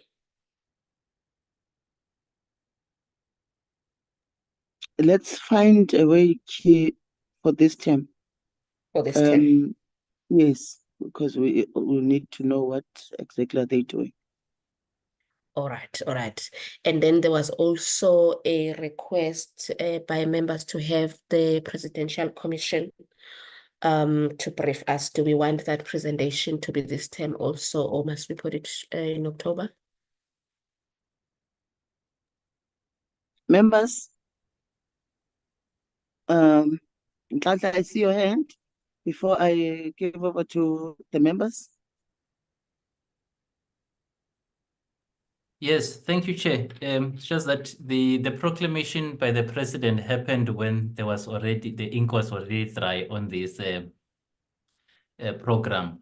I would suggest that maybe we try to find a slot before when we deal with the entities, so that SAFCOL also come to brief the committee more like an introduction thing, the way we did with the other entities, as well as their quarterly report, because it will still be our responsibility as the committee to ensure that their accounting side of things does not fall through the cracks. So it's just that I don't know how much they have gone in terms of the other department, DPME, not DPME, public enterprises, that committee, whether they have gone to an extent of receiving a briefing to second or third term. I think maybe we need to check that, so that if maybe they've already done that, then it will just be introduction. Okay. And mandate. Chair. Okay, thank you, Nhlanhla. Can move you. There's a hand from Honorable Peach. Oh, Honorable Peach, sorry for that. Thank you, Chair. I hope I haven't jumped the gun. Chair, in light of the amendments, I'm in agreement, and I think we should view this document very much as a working document that we can always amend as we become aware, of other parliamentary requirements, etc. But in light of the amendment with SAFCOL, I move for the adoption of this program, Chair. Thank you. Oh, okay, Honorable Peach. I think we were still moving. We're still, yes, Chair. Yeah, we'll still move before we move for the adoption. That is noted, though, Honorable Peach. Thank you for your input. All right. Okay, Chair. So the adoption of the annual report, BRRR, we call it a budgetary review and recommendation report. So that will be on the 25th. So we won't be meeting on that Tuesday because we need to compile the report for those two meetings of the 15th and the 16th. Then the next Tuesday we won't be sitting, but we will sit on a Friday. But at the moment, when I have not seen the parliamentary program for the third term. So if there's an NA activity on this day, we will have to identify another day where we're going to adopt our BRRR report, Chair and members. Can I move? Yes, you can move here. As Honorable Peach had already indicated, that so it will be a working document. You can All move. right. All right. So on the 29th of October, Chair, we'll be getting the briefing by the Fisheries Subsidiary Agreement, or by the department, on the Fisheries Subsidy Agreement, and also on equality in the hotspots areas, that is the Val Triangle, Airshed, Highveld, and Waterberg, Buchanan. Then on the 5th of November, preparations for the COP, the annual climate change conference that Parliament sends a multi-delegation to. So the department will brief us on the 5th of November on how, on their readiness for that conference, and things like the country's position on, to that conference. And then we'll also invite the Greenpeace and the Center for Research on Energy and Clean Air to present their report. It's titled Major Air Polluters in Africa. So they'll be briefing us on that. But then now, Chair, now the members are also, so the dates for the COP is the 11th to the 12th of November. So my challenge was, we're supposed to have a meeting on the 12th. To the 22nd. Yes, 11th yes. to the 22nd of November. Okay. Yes, yes. So we don't know who's going to travel from our committee. So these meetings that I've highlighted in red might not take place depending on, the members that will be participating in the conference. So we need to flag this. And then back again to quarterly, the first quarter reports now for 2025 on the 26th of November. We continue with that on the 1st of December and then adopt a report. And then again, we have a planned oversight period. We can, health chairs recommended that we conduct oversight again from the 3rd to the 6th of December.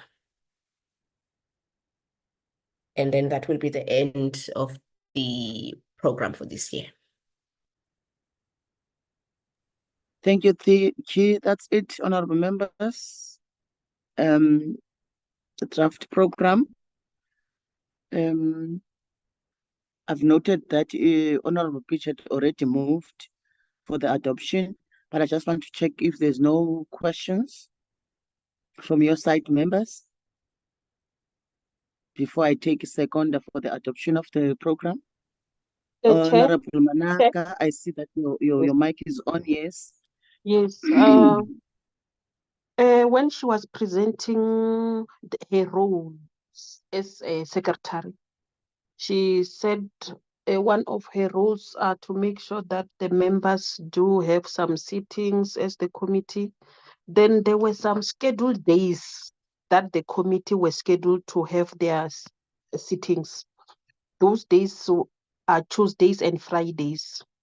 Previously, we did make a play. I can see in this program that she's presenting, the Fridays, they are still featuring. I don't know how best can we deal with that because, like she said, she was given Tuesdays and Fridays.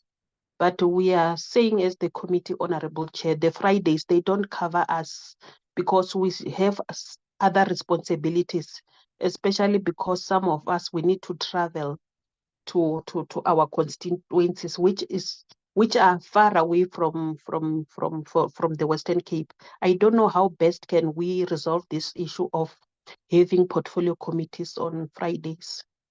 Thank you, Chair.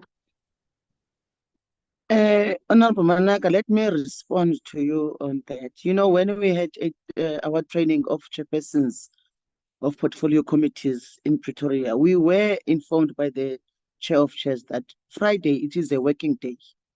So this thing of us saying that Mondays are constituency day and then Fridays are not working days, I think the parliament has decided to just cancel that thing, and Friday it is now made as a working day. So we started working from Tuesdays up to Fridays. However, Uchileka tried on the program to just cover for Tuesdays pending the parliamentary programs. But Friday is considered as a working day, Honorable Manaka. I'm sorry for that. And there is nothing that we can do as the committee. We are also guided by Parliament on how we should conduct these committees. I hope I have responded to you. Yes, you did, Chair. Honorable Diplock, I see your hand. Thank you, Chair. I share some concerns with Dr. Managa, and I just thought perhaps as a compromise, if we could say that if we do meet on Fridays, there could be virtual meetings with everyone's agreement, that would potentially help to relieve some of that travel stress that Dr. Managa was talking about. Just a proposal, Chair. Thank you. Okay, that is noted.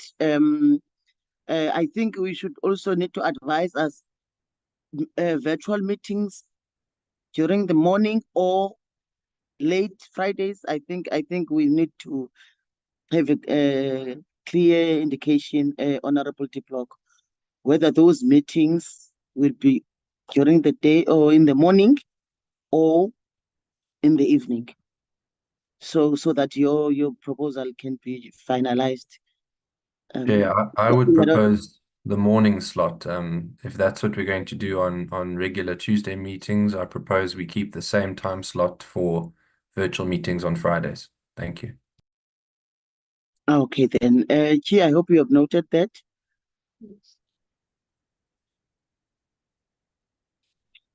Chair? Yes, Oh, Chair, I've noted that. Yeah. Okay. Honorable Manaka, is this a legacy hand or you want to say something again? No, it's not a legacy hand, Chair. Yes, I wanted to say, because in the programs, sometimes there are times that are allocated for meetings. I was gonna say we're gonna stick to those times that are allocated on the program. Chair, we don't want to have a situation so far. We had never experienced a situation wherein the portfolio committee is not meeting a quorum. So we don't want a situation wherein there's a meeting and the committee doesn't have the quorum. So that's why we are raising all these points before the committee chair.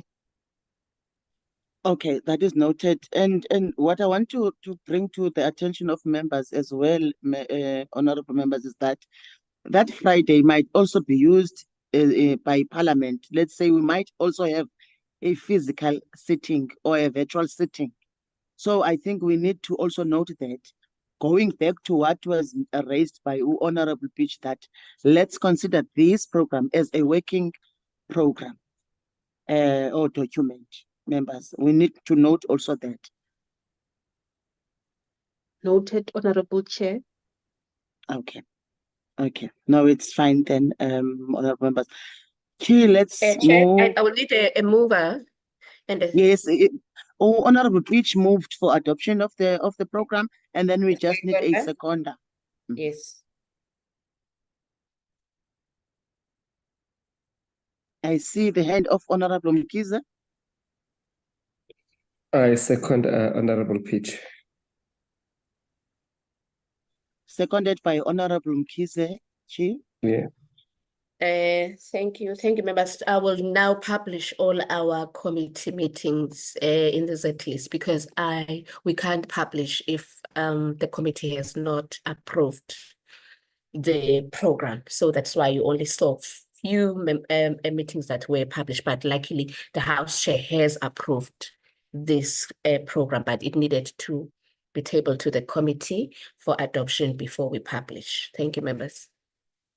Okay, don't forget to feature in those amendments that we have made. Yes. Before you publish it, okay? Yes, I will share with and members. the others. Yeah, okay then. Right. Let's to the other item.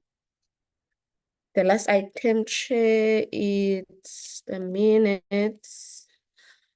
Our last meeting, last time, it was on the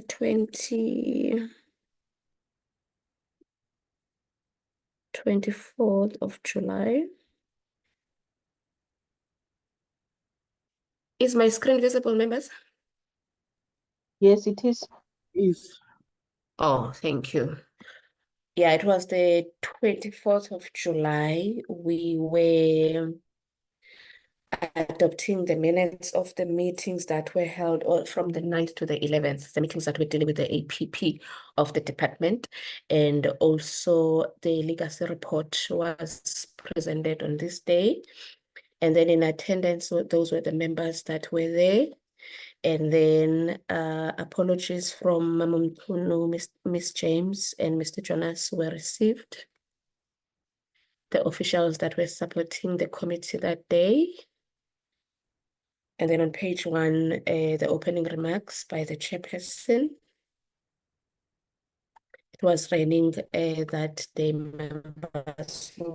Remember, we had the disasters in the Western Cape. So Chair made reference to that. And then there were those firefighters in KZN that passed on.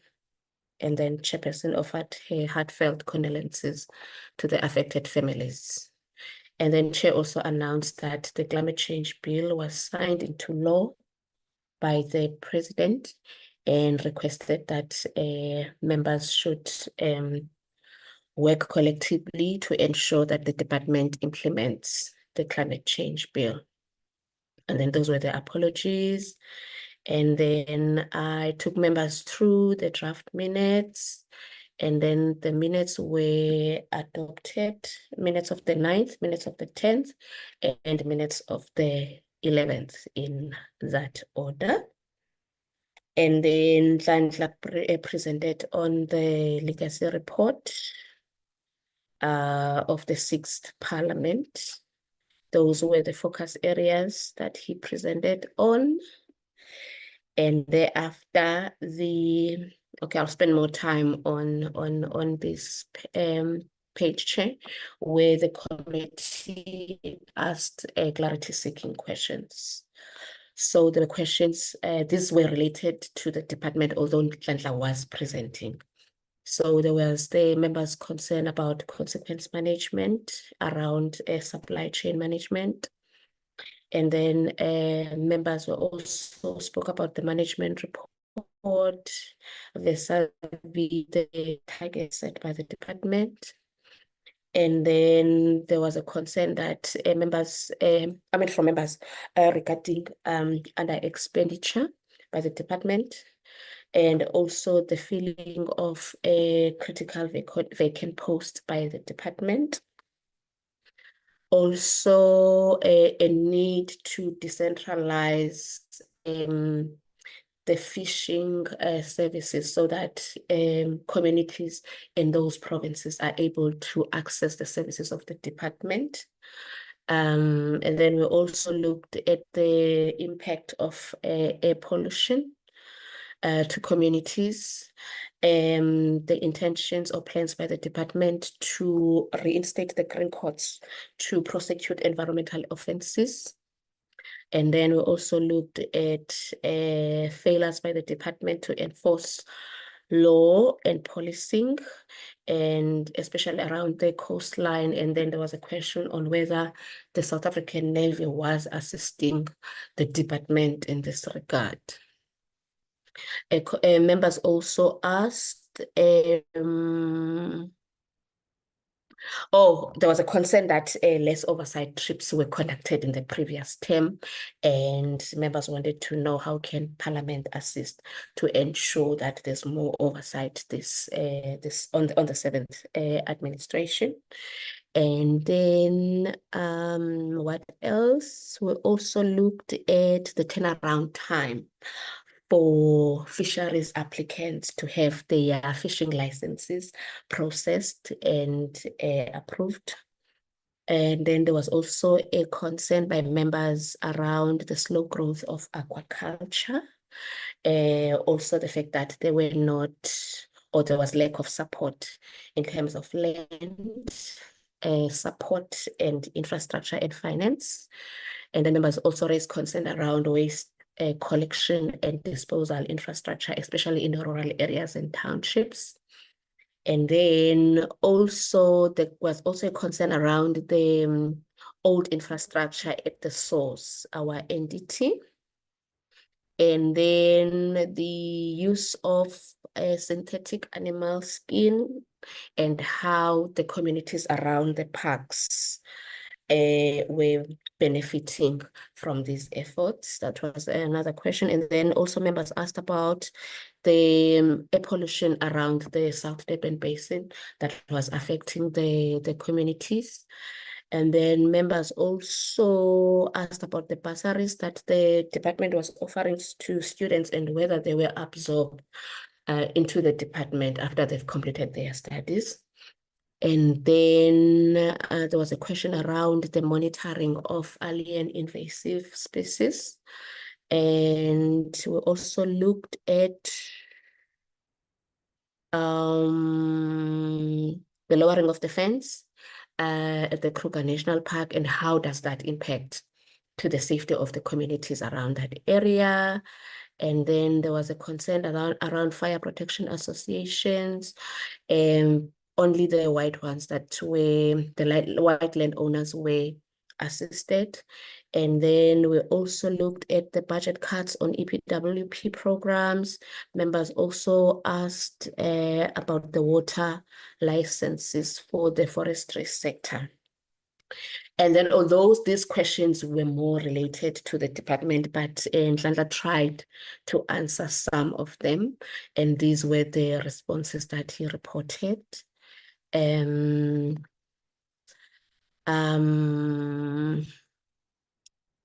Must I go through? No.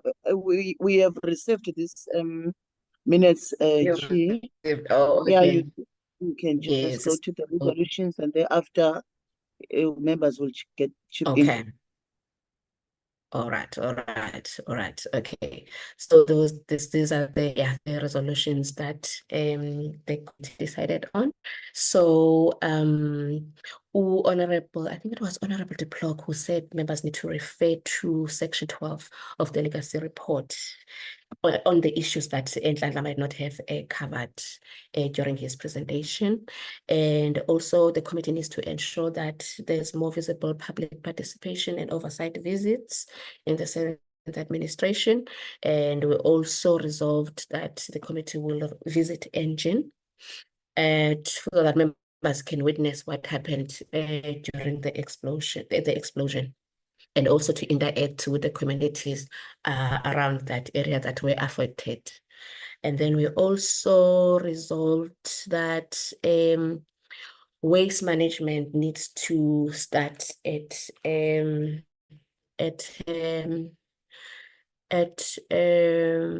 what's the word? At home, separation at source. So there was a need by the department to educate and provide public awareness to communities to prioritize separation at source, so that we avoid the picture that we see in these areas where there's a lot of dumping. And then also there was a resolution on that the committee needs to look into the infighting in the CPAs, especially those in the Kruger National Park.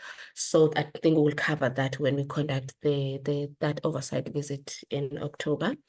And then the other resolution was that the department needs to come and respond to these issues. So I forgot on the program to provide a slot for that, but I can slot them in when they come to present their quarterly reports, and then they can respond to the questions that members were posing to Nhlanhla that he could not respond on.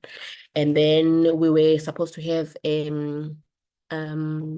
meeting to adopt the program that we just adopted during the constituency period, but that did not happen.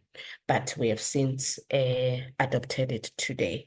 Thank you, Chair. Those were the minutes of the 24th of July. Thank you, Chair. Members, those were the minutes of the previous meeting, or the 20th of July. Is there anyone who wants to raise something or clarity? Or maybe something that was missed? Nhlanhla, I see your hand. Yes, Chairperson. There's one thing that happened. I think we had our briefing on this legacy report. Then a few weeks later, then we had the induction. So some of the questions that were raised by members at that time were raised during the induction process and during those meetings, and some of them were responded to at that time. Just that I'm not sure whether the committee feels like we need to have a dedicated slot for these ones, or we may just need to revise some of and maybe if members felt that some of their questions were not answered properly, then we can surely have that slot. But if maybe, I think members that raise questions can come in, Chair, maybe to indicate their feeling relating to the questions that they were able to raise there, or maybe other questions fell out or they were not responded to properly, so that we can also know as estimation how much time we need to allocate in relation to the program to cover outstanding issues, as well as those ones for that day. Chair? Members, can I then note hands?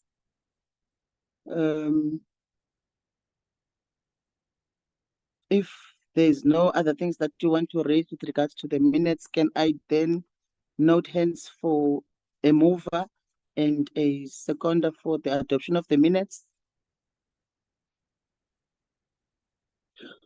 Honorable De Block, I have responded on the chat. I'm not sure whether you have seen my message. Members, can I note hands for us to move for the adoption of the minutes and the seconder?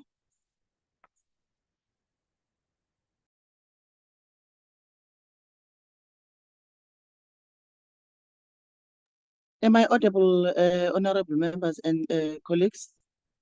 Can you hear me? Yes, Chair, you are. Yes, we do. Yes, Chair. Do we still have members in the meeting there? Oh, I see the hand of Honorable Peach. Honorable Chair, Peach, again, I move for the adoption of these minutes thank in you. light of the discussion. Thank you. Thank you, Honorable Peach. Can I see a seconder? You can just open your mic if you are unable to raise your hand, member. Okay, Honorable Makasi. I Seconded. second the adoption, Chair. Okay. Thank you, honorable members. That's it. The minutes have been adopted and seconded. We have now reached the end of our agenda for today, honorable members. Let me take this opportunity and thank all of you, members, for your inputs, and also to the support staff for always being available to assist us. And if there's any stakeholders, the parliamentary staff as well, who have assisted us to live stream this portfolio committee meeting. Thank you very much. It is very cool. We have noted all the things that have been raised by the members. We shall reflect on the minutes when we deal with the minutes of this meeting. Members, it's very cold outside and others have to attend plenary physically. Yes. I think let us now adjourn the meeting, and thank you very much once again for attending the meeting and your inputs. Thank you. I have now the meeting is now closed. Declare the meeting closed. Thank you, Chair. I Thank also need members to confirm for Monday. We've got that invite from the chairmans so that we can arrange transport for members to attend the dinner. Yeah, Monday's up. But Okay. They will confirm on WhatsApp. On WhatsApp. on WhatsApp. Okay. Yes. They will confirm on WhatsApp. Okay. They've noted that. Thank you. Thank you, Chair. Recording stopped. And goodbye, Thank you, Chair. members. Bye-bye. Bye. Thank you. Cheerio. Bye. Sitting. Bye. Bye.